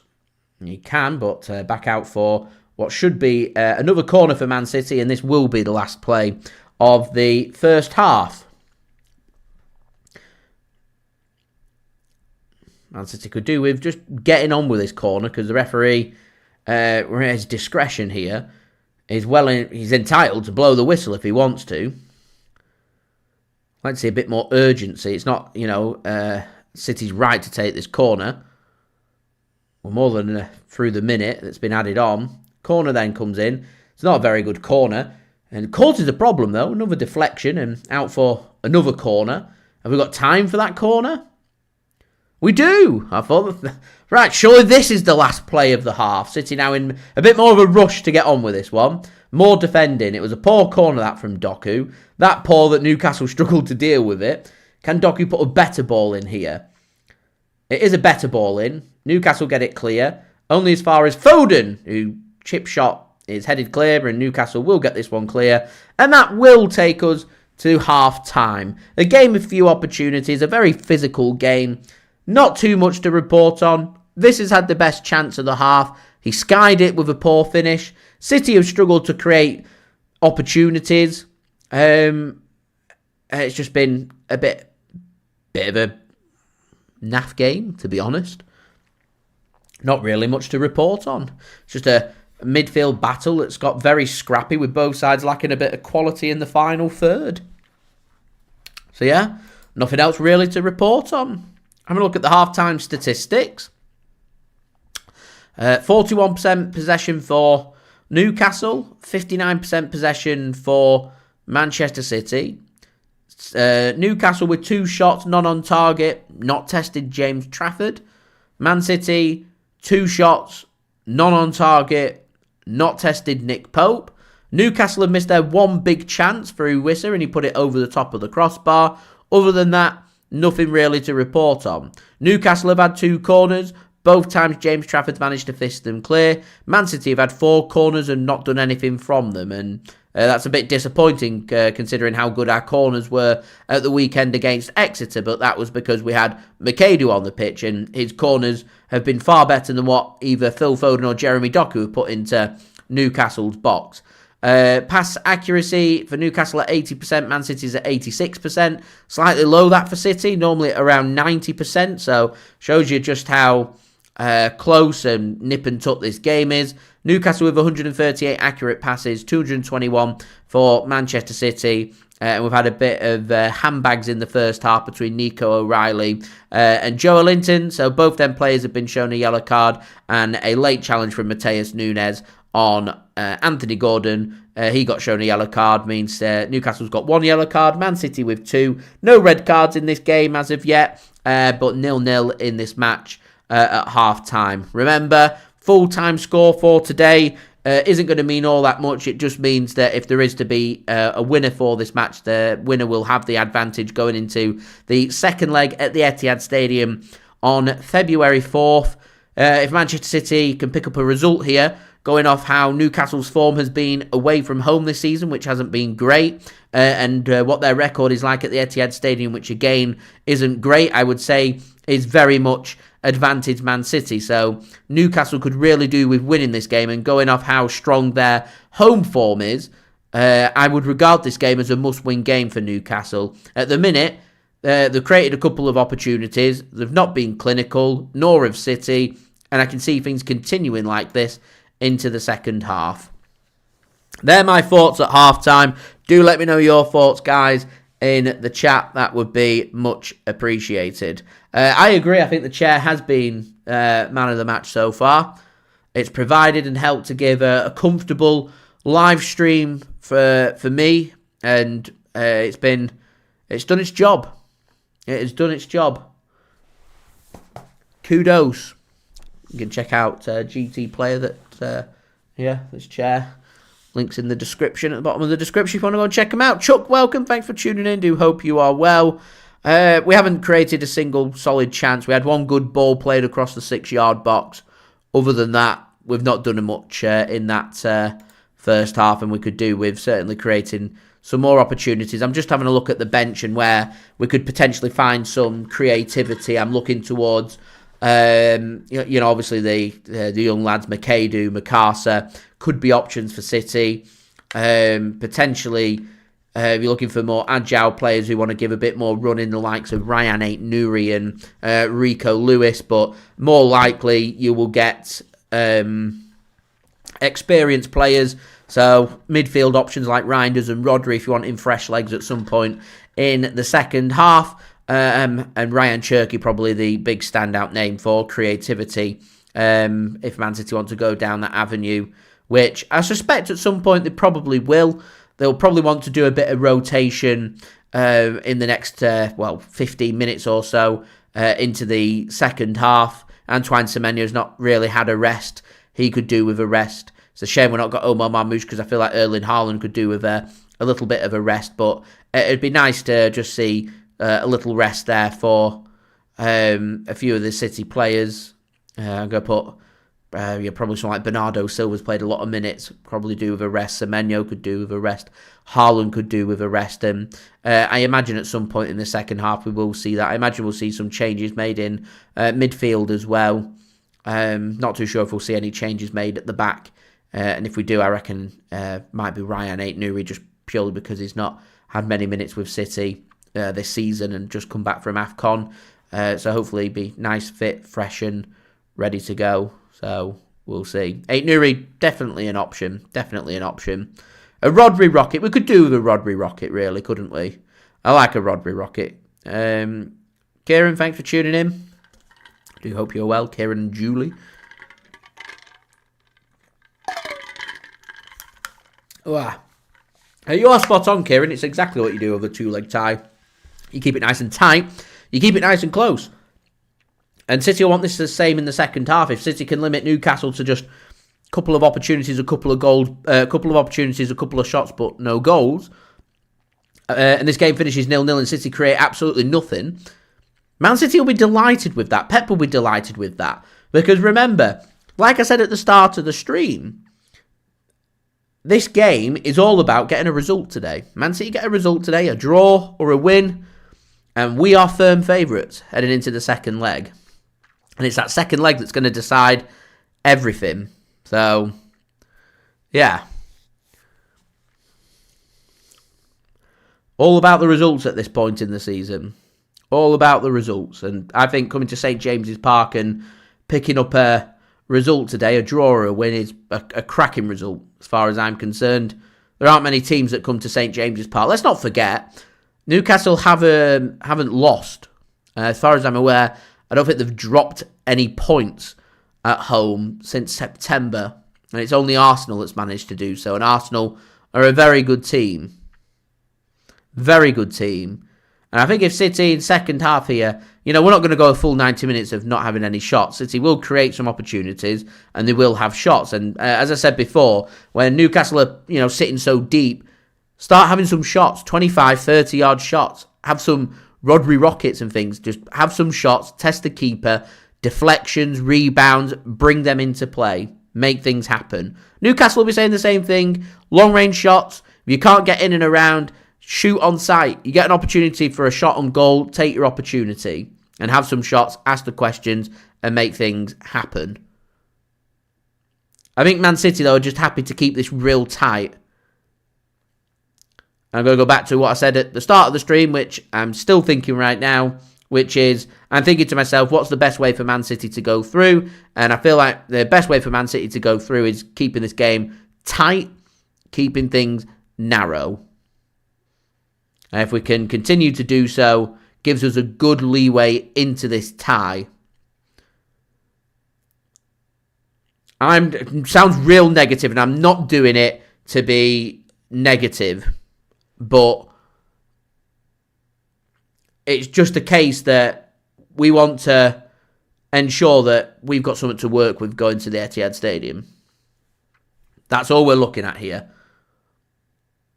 And that's, Champions League. Think of it, Champions League semi-final. If we're in the Champions League semi-final and you say to me, I don't care who we're playing, by the way, if you offer me Champions League semi-final, first leg, away from home, a 0-0 draw, I will snatch that right away and say absolutely. Because it means the team you're playing for the second leg under pressure needs to come to your ground and beat you to go through. We 0-0 this today. Newcastle have got to come to the Etihad and they've got to do something that they're not very good at doing, winning on the road, and we're beating Man City at the Etihad Stadium. Not a very easy thing to do. So it's just about staying in this tie. I don't want a ding-dong battle. And City clearly just going for the patient play here. And if we're losing, I get all your points. I get all your points if we're losing this game. I'm concerned about the creativity and not having shots. At the minute, though, City just look pretty content. And Newcastle, to be fair, look pretty content with having, one or two opportunities and seeing if they can make things stick. If not, both sides are just happy to still be in the tie and, make this winner-takes-all game at the Etihad Stadium on February 4th, which I don't think is a bad thing. I really don't. I certainly don't think picking up a result at St James's Park is anything for anybody to turn their nose up at. There's no such thing as a bad result at St James's Park if you're coming away with a draw or a win. So, yeah. If Newcastle score, then we can have the conversation about creativity because that's game plan out the window. Thing is, though, are Newcastle prepared to open up to try and score? And I reckon they might, because I feel like this is a must-win game today for Newcastle. Newcastle probably need to win by at least 2 if they want to go through. And they'll be well aware of that, and they won't be happy with how flat that first half has been. So, yeah, fresh legs of Harvey Barnes is a concern, obviously with Murphy going off. Joelinton's physicality. I can see Tonali coming on at some point as well. So, yeah. The City's exposed high line. They've created... all I can think of is the whistle chance. That's all that they've managed to create. So, other than that, Newcastle haven't really looked on it, and nor have we. So, yeah. Not so sure on Gahey, to be honest. I don't think he's overly keen on us, is my instinct that I have on this. I feel like if he was keen, he'd have already said yes to Man City. And the fact that he hasn't said yes and he needs to be persuaded probably tells you that, he's not overly that keen. And I get some people's mindset of saying, if we've got to convince you to join, I don't want you to be here. we want players who want to come to Man City. Antoine Semenyo's jumped at the opportunity. Guehi's not jumping at the opportunity for X, Y, and Z reasons. So it is what it is. City could still get it over the line. If City say we've got a good enough package and Guehi thinks Man City's the right club for him and he says yes, then the transfer can still happen. And he's a quality player, so I'm not going to turn down having a quality player here. My gut instinct on it, though, is saying that I feel like if Guehi did want it, it'd have already happened. Anyway, guys, got some half-time entertainment for you guys to enjoy. So we're back ready for the second half. It's brought to you by my partner channel, Mixed. Links and details, they're in the description. Go and check him out. This is the Guinness 0% review. Continuing our little dry January theme, even though I'm not doing dry January. Anyway, enjoy. See you for the second half. So continuing on with the Dry January series, of mocktails or non-alcoholic beer, today's one is the Guinness Drought, and I've been waiting for this for quite a while. Does it taste like the real thing? So this is a Guinness 0.0, so this is alcohol-free Guinness, and I want to find out, does it taste like the real thing? So I've got 4 cans from Tesco. It cost me £4.50. So for each can it's £1.12, or I'll round this up to £1.13, as it actually come to £1, £1.12 and 5. But you can't have that, so you got to round up to the next one. So £1.13 for each can. But I can't wait to get into this, as I'm really excited for this. And does it live up to the hype? Does it look already?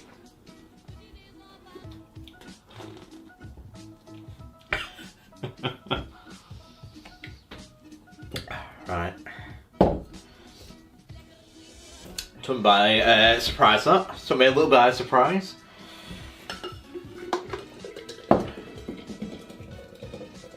So when it's can version, I just like to do this. Just slam it in.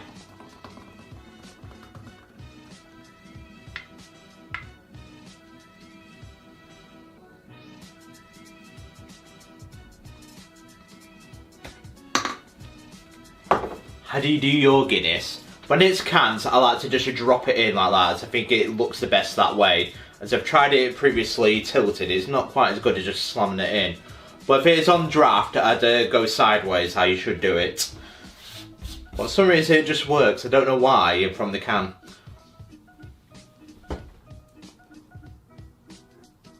So, it's got quite a bit of a head on it, I won't lie. So a little bit of a shtick, as they call it, but how does it taste? That's the main thing. Is it worth £4.50 for 4 cans?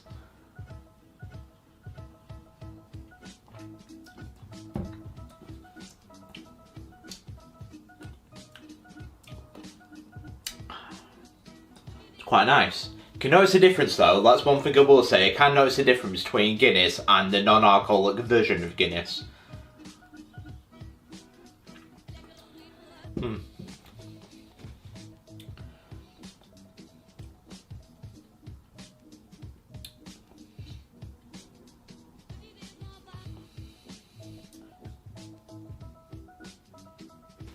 There's something missing, because I just can't quite put my finger on it. Normally that's that nice aftertaste, I like him in the back of the throat.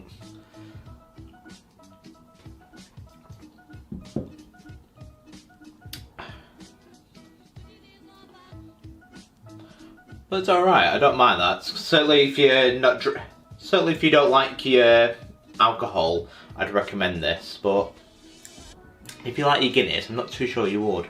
As it is quite noticeable, it doesn't have that stout aftertaste.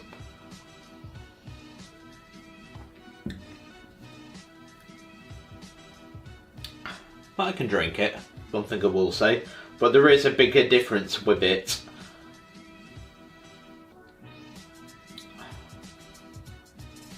As I'll be brutally honest, I'm not too sure I could do can after can after can after this. I was hoping it'd have a little bit of the taste of the Guinness, and it's noticeable.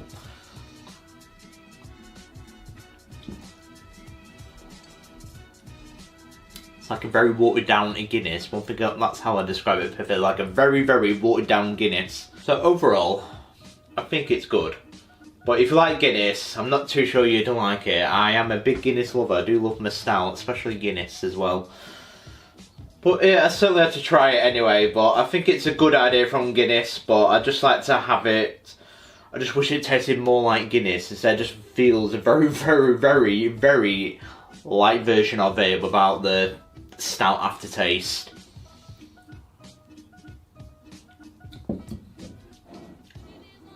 It's one thing I've had when I had Copperberg with the non-alcoholic version. It tastes like Copperberg as well. I can't really notice the difference. This you can, and that is a big, big drawback of this. I can notice a difference, a big difference between the two. But I'd probably rate it 5 out of 10. That'd be my overall. It's not too bad the price, £4.50, so £1.13 for each can. But that is my thoughts on it. Do let me know, Guinness lovers, what do you think of the non-alcoholic version of the Guinness? Am I being too harsh on it? But I've been mixing, guys. Don't forget to like and subscribe to the mixing for more review videos like this, more Dry January, as my next one will be the slush puppy. So I will show you guys how to make a slush puppy. As it's been a long time in the wait. I've been waiting over a month to get this machine, and here it is. So that will be the next video, and I can't wait to show you how that will turn out, the slush puppy itself. But I've been Mixed. Have an awesome day, guys, and I will see you next time. Cheers.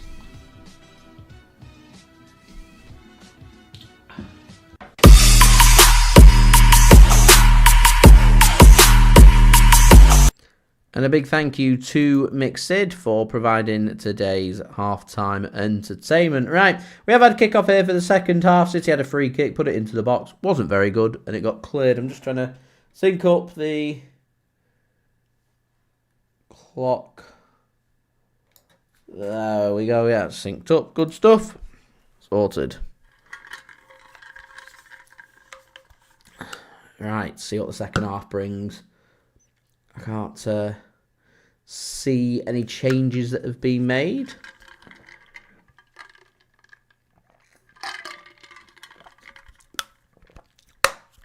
Looks like it was a like-for-like swap at the end of the first half of Murphy and Barnes. And Barnes taken up, playing on the right wing. Man City, no changes, attacking from right to left. Newcastle attacking from left to right. Here's Phil Foden. About 30 yards out from goal, gives the ball to Doku. Surprised we're not seeing Pep just experiment, put him, Doku and Semenyo on opposite flanks. Ball goes into the box, and in the end, takes a deflection off one of the Newcastle players, and Pope has to get down well to make the save. Doesn't go down as a shot, but it is an opportunity, and it did look like a foul from Nunes. Pushing... that Theo to the ground, hit the legs of Gordon, and could easily have been an own goal. That a good inviting ball, a testing ball in, as Theo under pressure here from Haaland. There's no choice under pressure, just puts the ball out for a throw in him. Manchester City just starting to grow a little bit more into this game. And he says, and Alison say, been drinking Guinness for 0 for numbers of years and tastes excellent. Pleased to hear it. Mixed seems to have enjoyed his drink. We're now 24 likes, guys, away from 100. Any help towards that would be great, and do subscribe. Pope then puts his foot wrapped around this and gets it clear. Newcastle are going to win that little midfield battle, and referee plays the advantage. Work to Gordon here on the Newcastle left. Cross comes in. It's deep. Header 1. And great save from Trafford. So great save from Trafford. It's given away here by Khusanov. There's still an opportunity in the penalty area for a shot, and it hits the post. And now Man City will get that one clear. Although it hits the back of Khusanov and falls to James Trafford. So a couple of big opportunities there for Newcastle coming forward. Gordon with a wicked ball in. Whistle with a header. Is it the crossbar? Trafford scrambling on there. It looks like it hits the back of Whistle. He gets it all wrong. It loops up. Yeah, Trafford makes the save, and he puts it onto the woodwork, and then a shot from Guimaraes comes in and just hits the post. No save from the keeper second time round. So Twice Newcastle hit the woodwork, and some early warning signs for Man City that, you know, opportunities may be few and far between, but the game may be just starting to open up a little bit. Ramsey's gone down with a head injury, so he'll have to be assessed. Referee stopped the play.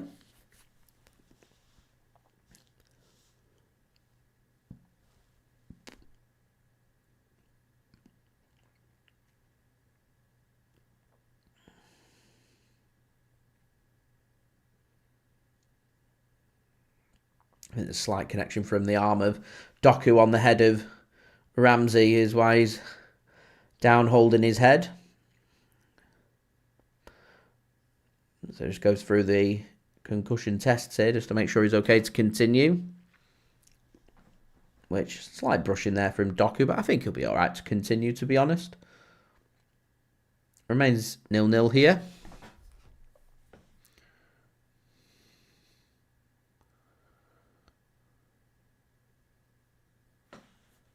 Let's have a look at the other scores going on.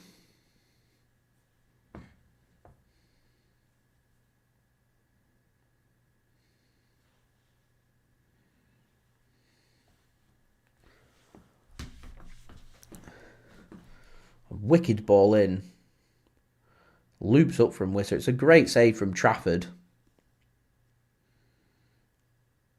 No, it hits the top of Wisser's head. He gets his header right. It looked like it hit his back, but so it's a cracking save onto the crossbar by Trafford, and then Guimaraes' space just opens up, has his shot. Desperately unlucky. On target, I think, on the inside of the post goes in. So a couple of big chances that for Newcastle. After Man City's opportunity from Gordon nearly scoring an own goal. Game opening up. 3 opportunities inside the first 7 minutes. And a concussion test. Ramsey fine to continue. Here's Doku. Bringing City forward. Got the support of Ake. Doesn't use him. Takes his man on it. Flicked on and 1-0. It's Semenyo. Reading it at the back post. Tapping in for Manchester City. And the all-important opening goal here at St James's Park. With our first shot into the second half and City lead. Come on. And that's what Man City have spent the big money bringing Antoine Semenyo in for. To read them situations. The bursting runs in from the right to be in the right place at the right time to score the goals. Flicked in. Semenyo reads it well. I think there's a little flick there from Bernardo Silva, so it won't go down as a Doku assist. It will be a Bernardo assist instead. And there's Semenyo, back post, tapping in for Manchester City. It's Raheem Sterling-esque. Right place, right time, 1-0. Come on.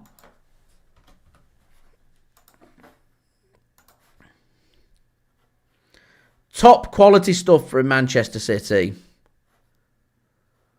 All onside, goals all fine. Man City lead here. Newcastle under pressure. Game's got to open up now. The all-important opening goal. Newcastle have got to score. It was fabulous from Doku. I thought he were going to play the pass to Ake, but drifts back in onto his left foot. Goes to the byline and just cuts it across. Flick from Bernardo makes all the difference. And there's Semenyo reading it. Boom! In 1-0.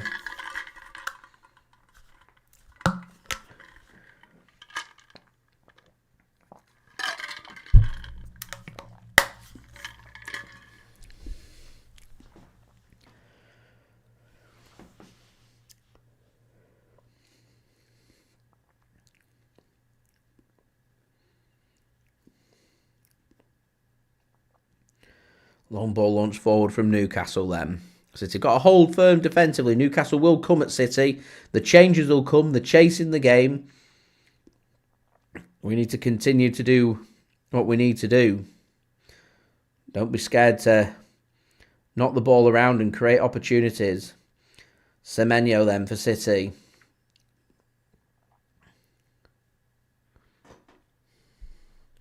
Taylor, it is where Newcastle you think are going to get physical. They'll chuck Tonali on soon and they'll start just to look to knock City around.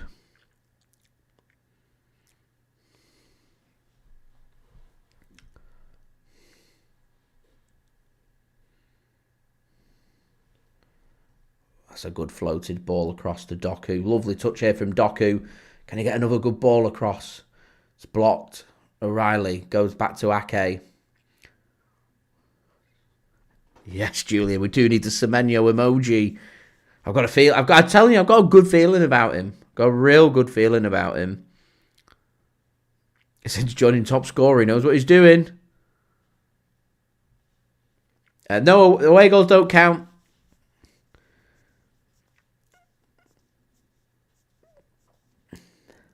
Never a big fan of the away goal rule. Never a big fan.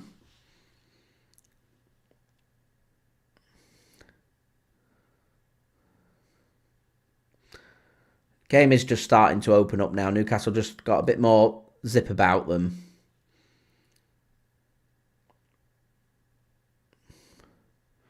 Newcastle just being rushed. They do well to keep hold of the ball. Another opportunity for them to maybe put something into the box, but they choose not to do it.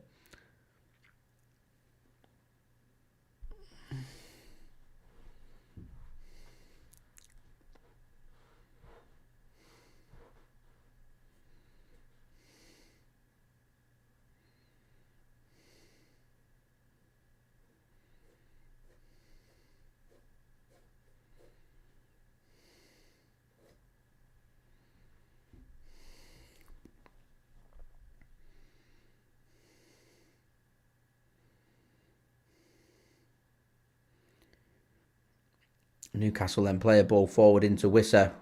Tries the cut back. Joe Linton's going to have the opportunity for a shot blocked. Still picking up the ball here, Newcastle. It's going to fall to Guimaraes with a shot, and Trafford makes the save. Whew. Good stuff.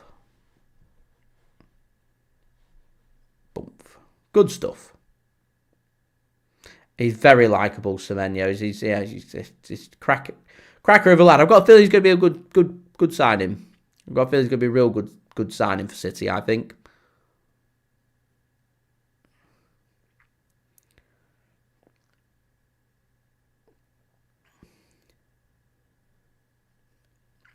Here's Matheus Nunes.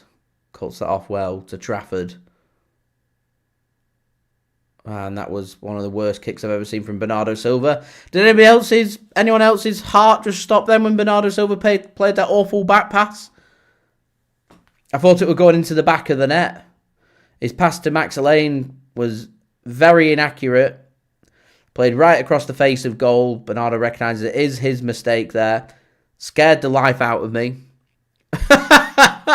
It's a corner. The cheapest of corners given away here from City.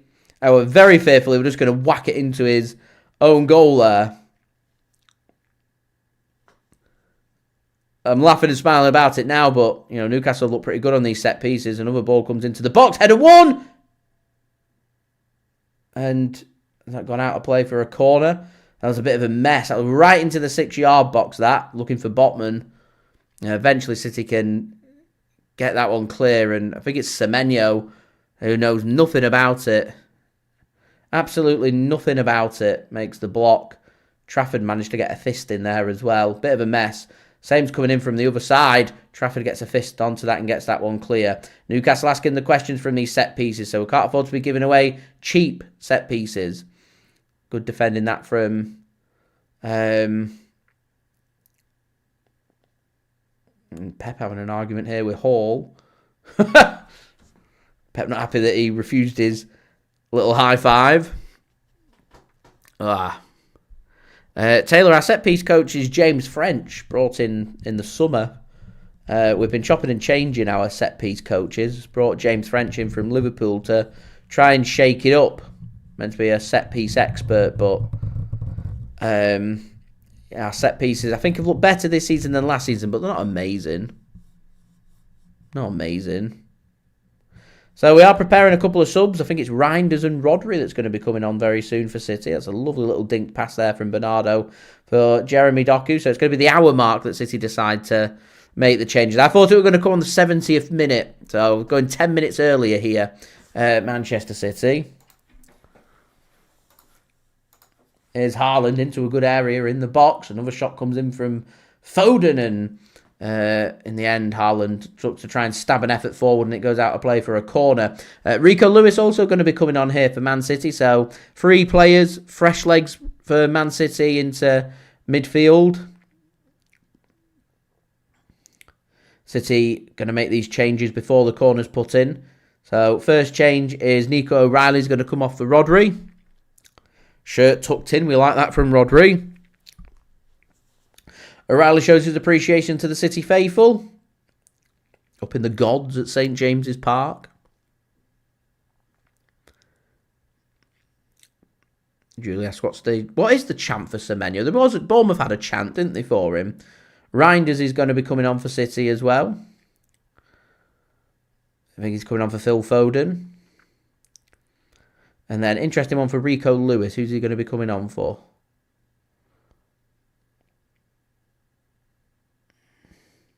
Can't see the board. Camera's not zoomed out on it. So I don't know who he's coming on for.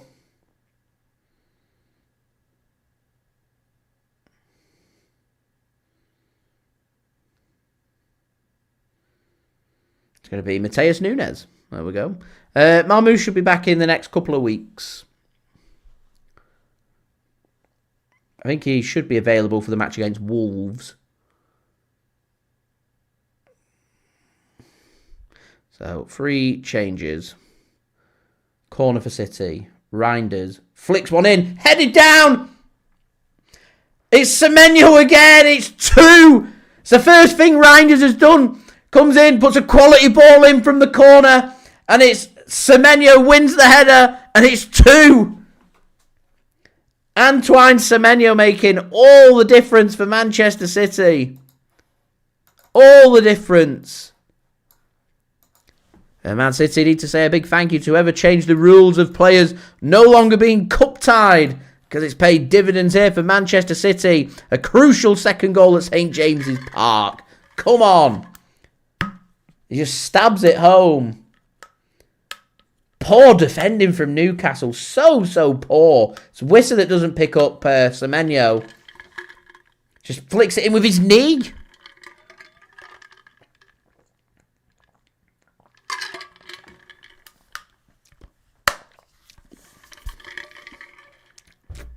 Excellent flick there from Semenyo. And it's amazing what City have signed Semenyo for. He's a winger, an attacker who likes to be in the right place at the right time. Oh, there's a VAR check. What they're checking for? Offside, infringing the keeper? Because he's not. Not offside. I don't know what they're checking for. Bit of a silly VAR check, this one. What exactly are they checking for? Handball? I don't really get what they're checking for. If anything, it looks like Semenyo has been rugby tackled. What exactly are they checking for? Are they checking for offside on Haaland? I don't really get what they're checking for. I've not got sound on. Can someone clarify what they're checking? I don't know what they're checking for. Don't look to be anything wrong with that. See if Haaland's hair's offside. I don't get what they're checking for.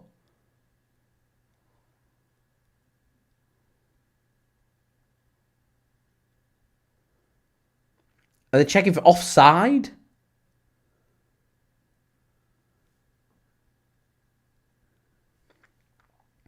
Interfering? I don't get what they're checking for. Haaland's not touching Nick Pope. Yeah, so checking for possible offside. Keeper has got clear sight of the ball. I think VAR are deeming that... I don't get this. You see, this is my big problem that I have with VAR of looking for reasons to disallow the goal. There's nothing wrong with the goal. Absolutely nothing wrong with the goal. And they're just doing everything they can to see if there is anything wrong with the goal. There's nothing wrong with the goal. It's poor defending from Newcastle. And they're taking a long time here for what? It says on the screen they're checking for a possible offside, but Haaland's not interfering with any play.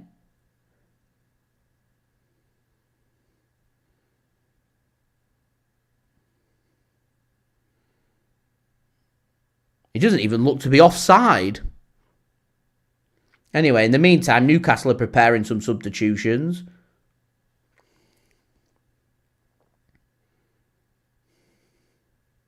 I've not got sound on, so I don't know what they're discussing here. They're having a good look at something. I just don't know what.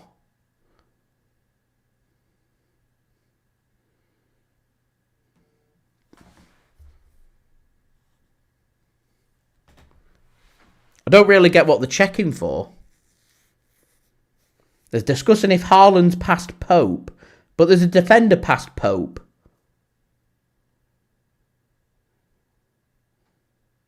And Haaland's not interfering with play.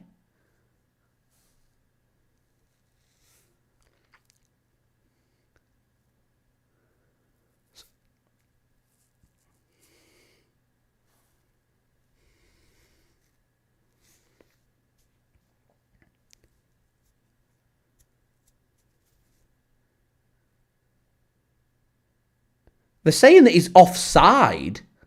In what? That is a ridiculous decision. So, they're saying that he's offside. So now the referee's going over to the monitor. If he's offside, then it's offside. Why is the referee now at the monitor? What exactly is he looking at? What are they asking the referee to clarify? Are they asking, is Erling Haaland interfering with play? What's he interfering with play with? Is he holding? Well, why don't you turn the angle to see if Haaland's also being held? This is such a weak goal. They say it's clear and obvious. The on-field decision's a goal. Why don't they show the referee another angle? They're just showing it from behind the goal of, is Haaland interfering? Show him another angle. I've not got sound on, so I don't know what the referee's going to say here.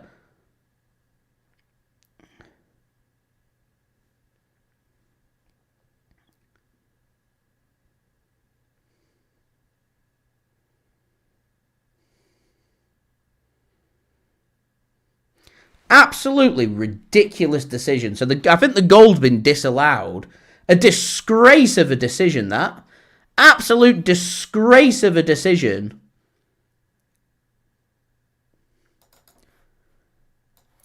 I don't understand why that goal's been ruled out. In what way is Haaland interfering with play there?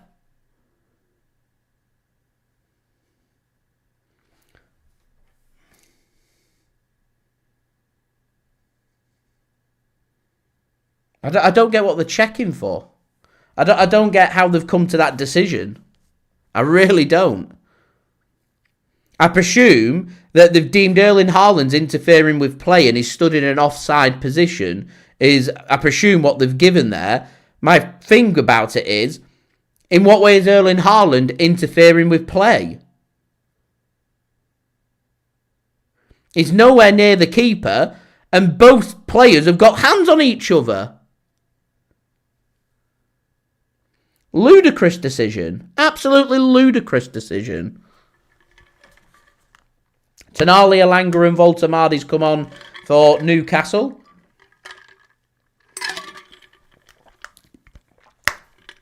That is a ridiculous decision. Man City have now taken up a tactic of annoying Joelinton because he sits on a yellow card. Game's getting very feisty. Bernardo Silva smiling, knows what he's doing. City just need to keep the heads here. You know, we've got a goal lead here. We've got the advantage. Don't need to do anything stupid. All pressure here is on Newcastle. It's up to Newcastle to do things about it. He's now calling Bernardo Silva a midget. That's a poor back pass from Khusanov, and Trafford just whacks that one clear and goes out of play for a throw-in. Ball comes across here for Newcastle. And a hit comes in and it's wide from Tonali.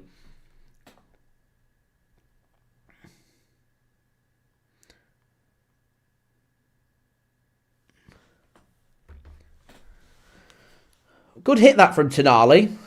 Poor defending there from City. City just need to keep the heads. Newcastle are going to chuck the kitchen sink here at City. It's exactly the kind of thing that Newcastle's needed to try and get them involved in this cup tie because, you know, that second goal gets allowed for City. Newcastle is sinking without a trace.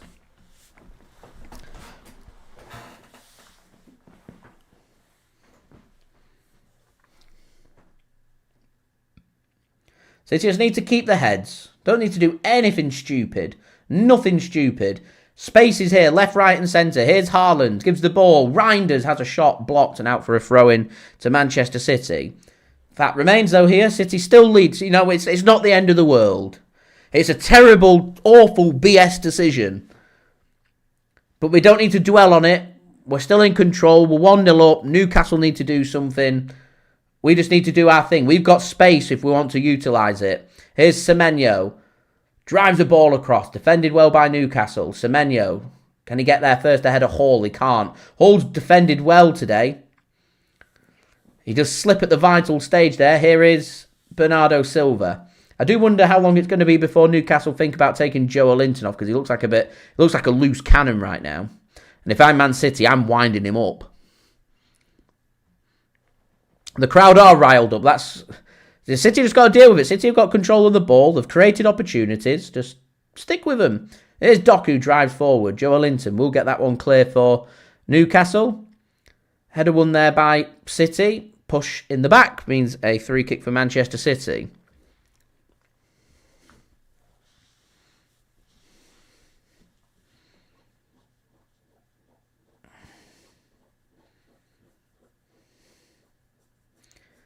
So the judging Haaland to be interfering with play, despite both players just pushing with each other. He's got his hands all over Haaland's back. And this is what frustrates me, guys, is why does the referee only get to see one angle of the decision that he's making? Why does the referee not get to see all of the angles of what they're deeming is offside and interfering with play? Horrific. Honestly, guys, it's one of the worst decisions I've ever seen. One of the worst decisions I've ever seen.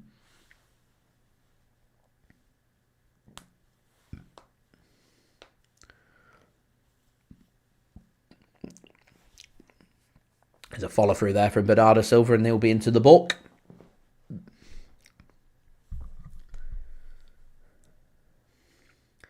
Foul on Bruno Guimaraes.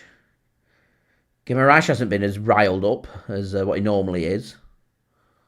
Been pretty calm and composed. Bernardo Silva there with just a follow through. Doesn't need to follow through there, Bernardo. So he's onto a yellow card. Got to be careful now. Seamus says time to take Bernardo off. Yeah, it's same with Newcastle with Joelinton. You don't want, players getting riled up and, giving any kind of leeway into the game through going down to 10 men or what's not. Don't need it. City should be able to defend this out. Looks like it's touched the arm of Haaland there. It has, and a free kick given. Poor that from Haaland, just leaning in with his arm. Haaland looking a bit rattled about the decision as well. Handball every day of the week.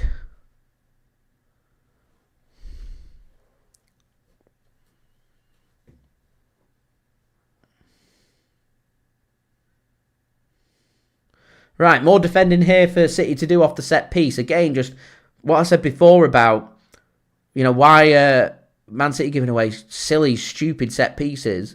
Newcastle all evening have been putting good balls into the box, asking questions from their set play. Hall it is. It's deep. Header should be won by City and is. Probably the worst ball been put in all evening, that really, from Newcastle, or one of the worst.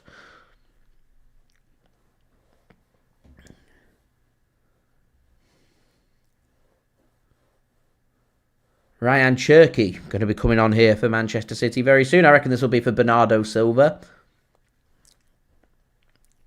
Anyway, guys, don't forget, leave a thumbs up. We're just 17 likes away from 100. Any help towards that would be great. And do subscribe as well.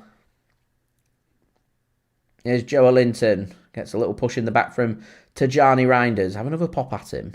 He'll get annoyed. Long ball forward from Joelinton. Catches Nathan Ake off guard. And here's Newcastle then coming forward. Here's Barnes. He's moved over to the left. And Tijjani Reijnders can get back and get that one clear.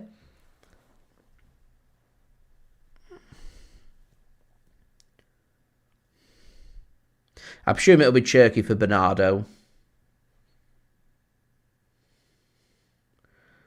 Another ball comes in, a heavy, heavy touch there, and James Trafford will pick that one up.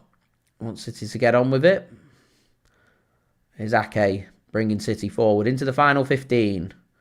City, 1 goal to the good. Lovely from Doku. Brilliant from Doku. He'll go down. Should be a free kick. Is a free kick. Yellow card for Bruno G as well.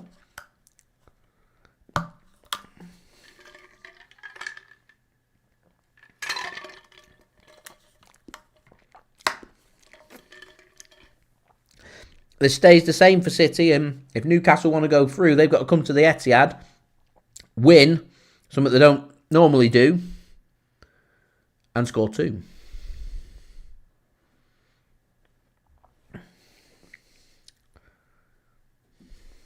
It's going to be Doku that comes off for Cherki. I thought it would have been Bernardo. Keeping Bernardo on the pitch. So Cherki's going to go to the right and Semenyo's going to go to the left.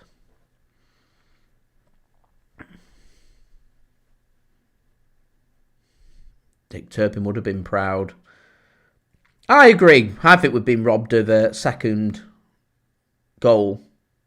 I don't think there was anything wrong with the goal. I don't think Haaland was interfering with play. So I don't think it matters about the offsides or not.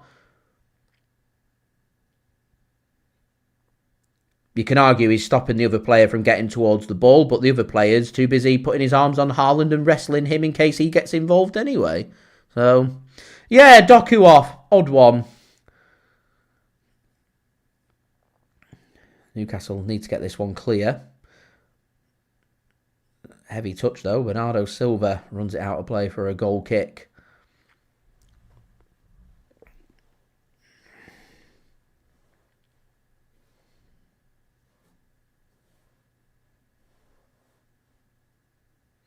Poor ball given away from Newcastle. Haaland gets his little flick on for Bernardo. Bernardo with a shot. Blocked. Cherki now. He's got Rodri on the edge. Not utilising him. Bernardo's going to clip a ball in. There's nobody there. Will be kept in, though, by Elanga. He did slip, so it was all like slow motion, and Reijnders closes down and eats away a few more seconds. 12 minutes remaining then of this game.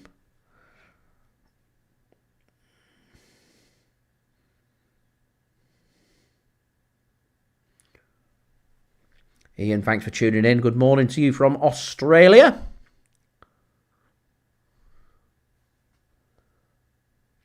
Long ball sent forward. Header won by Voltamadi. Whacked clear by Manchester City, and Max Lane with the clearance there. And that will run out of play for a throw-in for Newcastle, which Hall wants to take, but I think there's some substitutions being prepared because he's taking his time.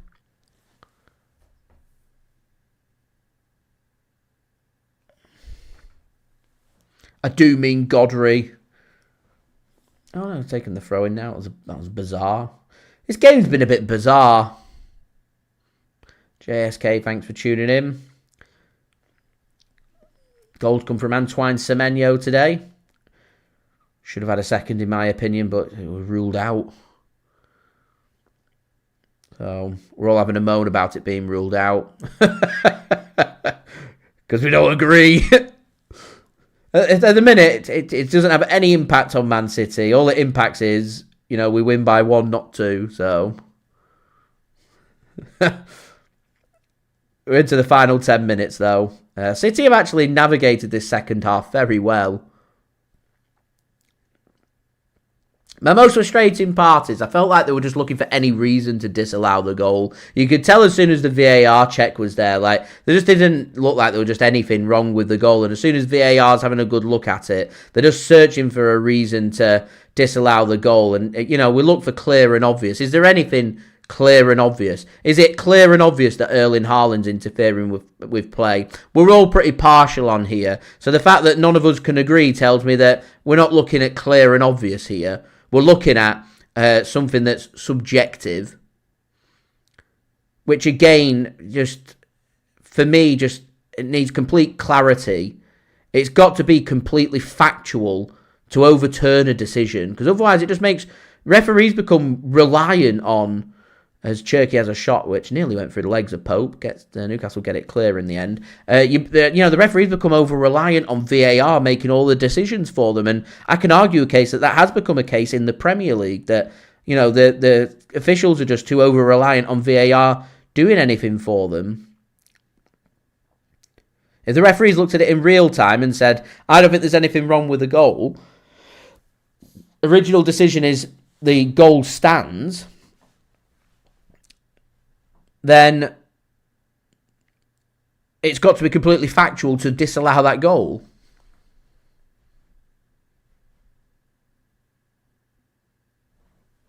I'm just not completely sure it's factual, which is, for me, why when we're looking at VAR, it should only be for, factual offsides, goal line technology. That's about it.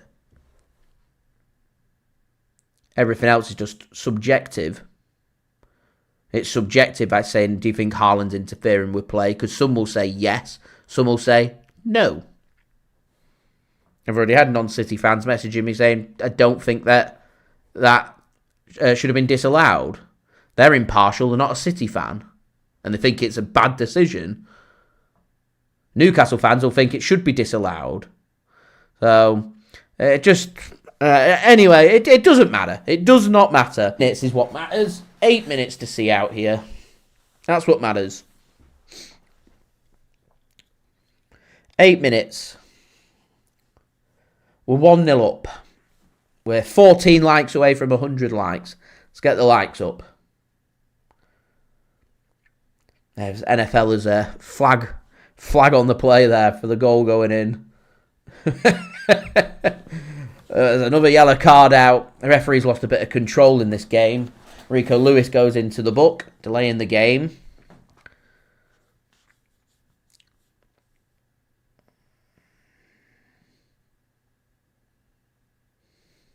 I've not got the sound on, so I can't hear any booing going on. I don't know what's going on. Probably a right decision for me not to listen to what the officials were deciding about how bad of a call it was. Max Alleyne should mop this one up for City, and does under pressure from Anthony Elanga. James Trafford will make the pass and make it comfortable. James Trafford's really settled himself in now, hasn't he? He's looked a lot more proactive and, looked more full of confidence and fresher and better, I think. Looked good in the cup game, made a good save from the corner and header. It could have gone 1-0 Exeter. Made a couple of real good saves in this game. Chance here for Newcastle. Oh, it's excellent covering from Khusanov. And City do right there not to wait for the keeper to collect. Just whack that clear. Newcastle up ahead of steam. Max Lane's been fantastic. And do you know what? Last couple of games, Rico Lewis has looked very good. Here's City coming forward. It's 4-on-4. Cherki has a shot. Greedy that from Cherki then. Had a chance there to kill that off. We get that right, and we don't. This game opened up. Newcastle know that, they can't afford to lose this match. They know. Here's Elanga. He's going to give this away to Bernardo. Bernardo's been brilliant this second half. Here's Haaland. Lovely pass in towards the channel, and keeper reads that very well. Reijnders knew where he wanted it. Haaland played it in, and Pope reads it very well to make sure that doesn't happen. Long ball forward here from Newcastle. They want it on the head of Voltamardi, and great defending there from Max Alleyne again. He's looked so mature, Alleyne, hasn't he? And this is just it. This is just it. You turn in and you play your solid performances. You get given your opportunity. And if you grab your opportunity with both hands, you've got a great gateway into being a regular at Manchester City. And that's what they've got with Max Alleyne. Out of nowhere, in for a crisis that, we found a way to give minutes to a player who, at the beginning of this month, was on loan in the Championship playing for Watford. The fact that Watford were really unhappy at him being recalled shows just how impressive he's looked. He's been, one of Watford's best players this season. And he's carried his form into this. And that's City utilising and getting the loan market right and utilising their rights to recall their players. Is Newcastle then coming forward again? 4 minutes to go then. 12 likes away from 100, guys. Any help towards that would be great. Do subscribe. City should be able to get this one clear after another ball comes into the box. Here's Bernardo Silva. Uses the outside of his foot. Here's Cherki. He's got a big direct run from Erling Haaland if he can get his pass right. Can he get his pass right? There's Nick Pope again. Sweeper keeper. Right place at the right time. It was a good pass that from Rayan Cherki.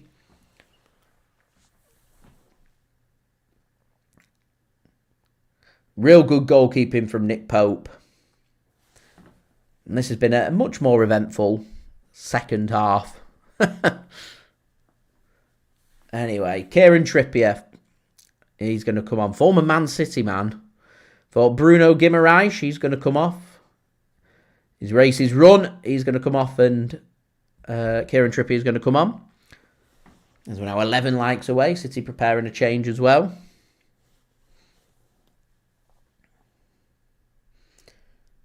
Going to be Rayan Ait-Nouri coming on for Nathan Ake. His race is also run. So the return of Rayan Ait-Nouri. Nathan Ake looks like he's just limping a little. I think he's carrying a knock.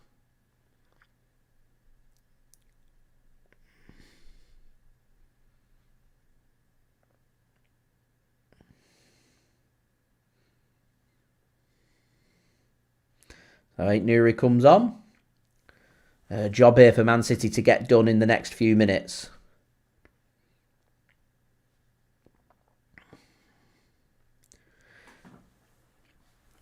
Here's Bernardo Silva.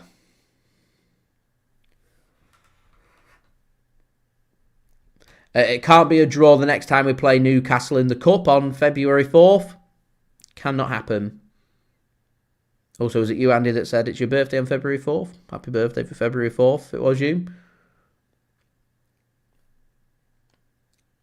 Someone has to go out, so there must be a winner in that.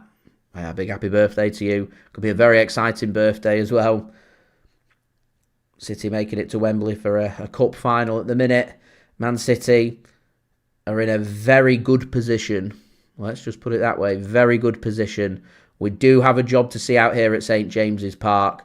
It's looking like, I don't know how long it's going to get added on, but it is looking like right now that Newcastle aren't going to win this game. Happy birthday to your mum, Andy or Alison. I don't know who's talking to me. But it's looking like Newcastle aren't going to win this game. They might still grab a goal and they might equalise. And I said it was important City come to St James's Park and pick up a result. It's looking like City have near enough got that job done. So it's just a case now where can we make it so Newcastle needs to come to the Etihad and win by 2.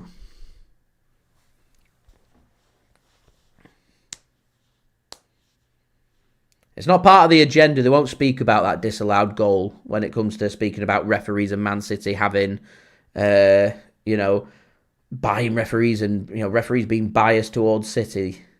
Doesn't suit the agenda to speak about that goal that were ruled out today.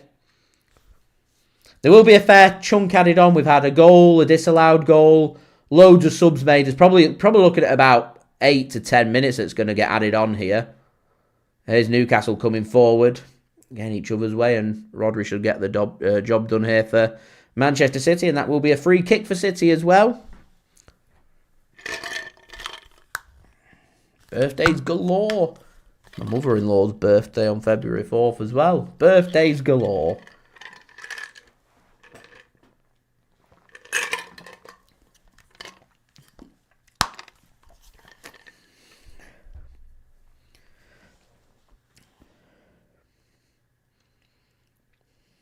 Nine minutes then it is. Said it'd be quite a few. It was reckless that from Trippier.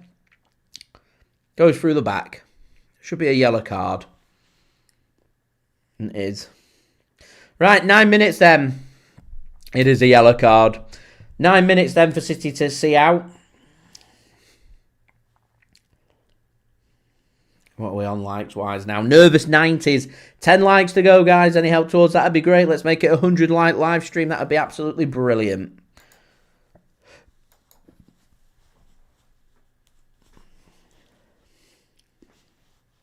Time for Newcastle. Running out. Khusanov mops it up. This pace at the back from City has been a real breath of fresh air. I love Ruben Dias. I think he's brilliant, but since he's got injured, this pace that we've had at the back has been really useful on this high line that City have. Really useful. And this freshness that we've got at the back with Max Elaine and Kadir Khusanov has been really helpful. And a yellow card's out now for Sando Tonali as well.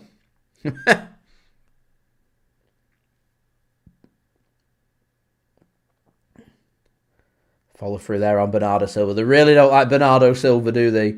Pantomime villain, Bernardo Silva. Pantomime villain. 9 likes to go. Do I think Rodgers will replace Bellingham in the World Cup?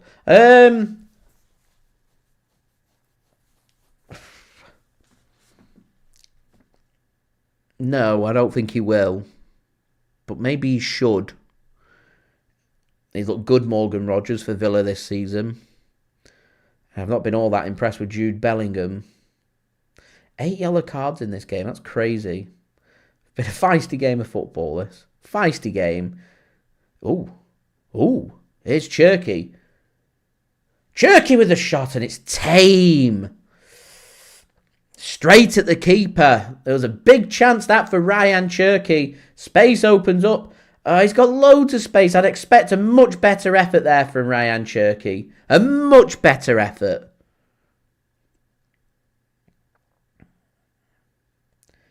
Kieran Trippier then with a 3 kick.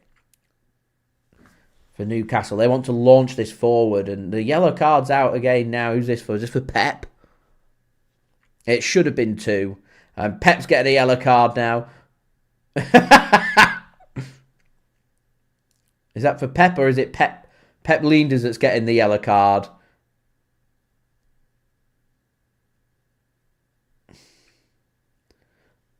I'm not sure. I don't know who's got a yellow card there.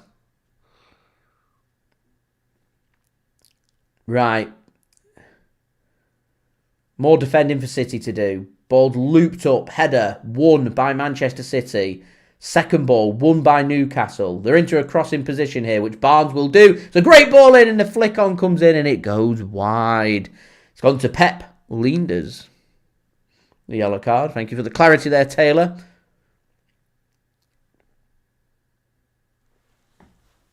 Seven likes then, guys, from 100. This has been a very enjoyable second half. The first half, we don't want to talk about the first half. The first half was boring. This second half has been much more entertaining. Much more entertaining. That was a big opportunity, that, for Newcastle. It's just not quite linked up. I know, yeah. I feel like the referee's just going to point through the screen and give me a yellow card. There's that many yellow cards getting dished out.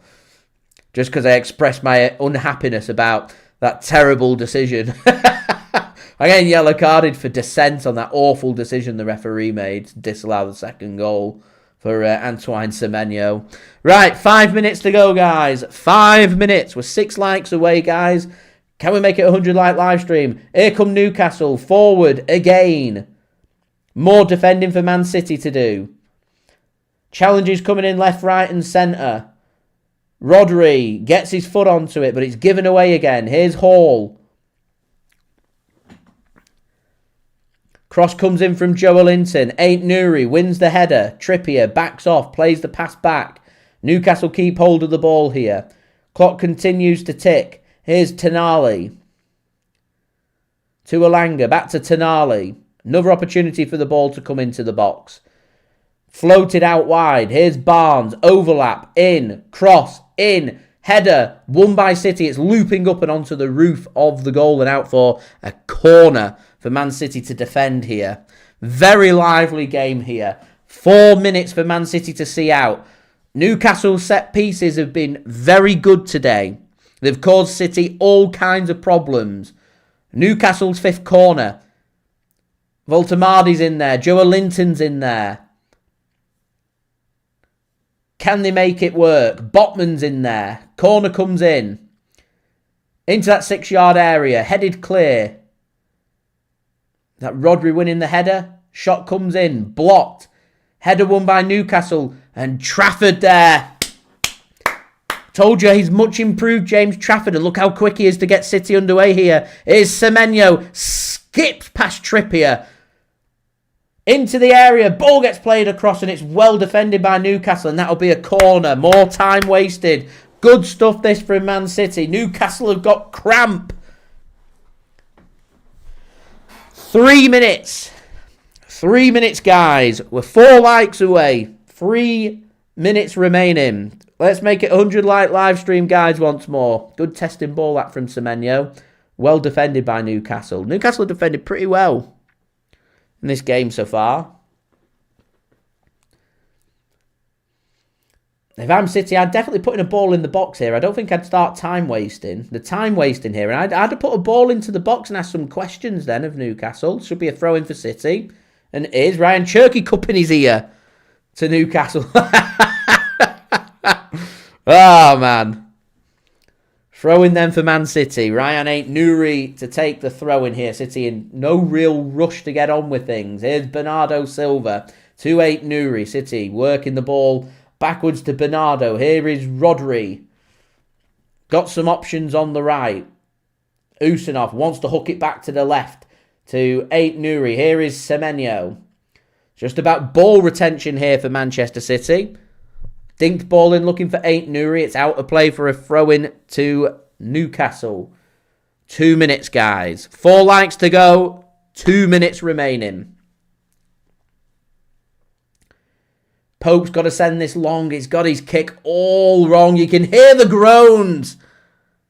I must be, 200 miles away from Newcastle. And even I can hear the groans there from that poor ball from Nick Pope. A big minute or so remaining here of this tie. Trafford's done very well today. I think Semenyo's getting my JSGC man of the match. That's lovely football. Cherki into Ait-Nouri. Ait-Nouri squares one across the Cherki. Come on. Yes!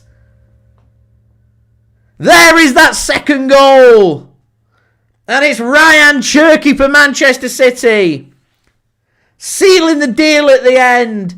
And a massive advantage for Manchester City to take back to the Etihad Stadium for the second leg of this huge semi-final between Newcastle and Manchester City. Rayan Cherki, cool as a cucumber. Let's not get too carried away. There might be a VAR check to rule it out again. Let's see. Let's see. That was excellent football goal. Let's have a look. Is there any offsides in the build-up? It was lovely football. Fantastic that from Manchester City. That pass from Semenyo into Cherki to Ait-Nouri. Calm and composed. And it's the first real time, really, that we've seen Rayan Ait-Nouri and what he can offer to Manchester City. He was excellent getting forward for Wolves. He knew exactly what he was doing.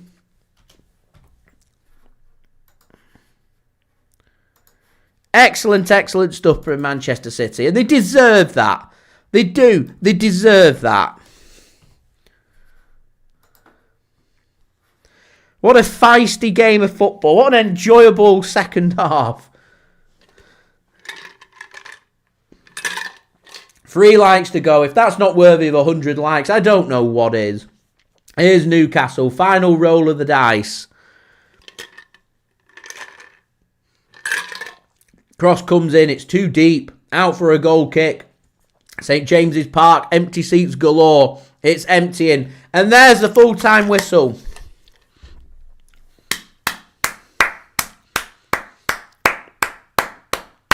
That's how you win at St James's Park. That's how you come to a very difficult place and win. That was a brilliant second half from Manchester City. Well navigated in the first half, keeping it tight, keeping it close, making it frustrating for Newcastle, disrupting their momentum, dominating the possession. You're clinical in your one opportunity. You open the game up and you capitalise. You defend well. You keep your clean sheet. You build on it. You grab that killer second goal. How easy would it have been for Man City's heads to go when that goal from Semenyo was ruled out. They stuck with the game plan. They were the better team. They've picked up that killer second goal. That now means Newcastle need to come to the Etihad on February 4th. They've got to beat us. They've got to win by 3. Otherwise, it's Manchester City that's going to be going to Wembley to play in the League Cup final. Keep an eye on the game tomorrow. You've got Arsenal and Chelsea going ahead. So we'll see what happens with that and see who gets the advantage there and who we might play in the final should we get there. At the moment, it's not just advantage Manchester City, it's very much advantage Manchester City. What we don't want to do now is bottle it, throw it away. A nice professional job at the Etihad Stadium. Treat it like it's 0-0 and deal with it that way. Thank you very much for watching, guys. We're 2 likes away from 100. It'd be great if we could hit that whilst I say farewell. So we'll thank the lucky glasses making the appearance and helping Man City to win this game. Back-to-back wins for City after 3 games without a win. Perfect preparation for Man City's game at Old Trafford against Manchester United, which, coincidentally, will be our next live watch-along here on the channel on Saturday live, 12 p.m. GMT, early kickoff, Manchester Derby Day, Old Trafford, United v City. I'll see you guys for that. Don't forget, guys, leave a thumbs up on the stream. 99 likes. Who wants to be the 100th like? Leave a thumbs up. That would be much appreciated. Get your thoughts in the comments below. Thank you so much to everybody for interacting and tuning in with me today. It is much appreciated. Big shout out to you guys making it an enjoyable live watch along once more as we do smash 100 likes. So thank you very much for that, guys. Much appreciated. You never know. Post-production, we might even get to 115 likes. That'll be a good aim.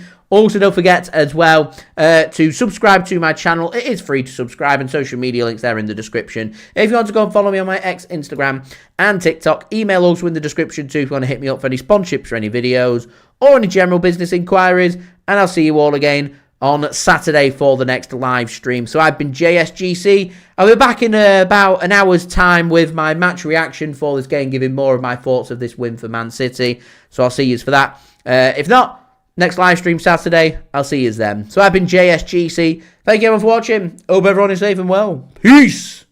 Ciao for now.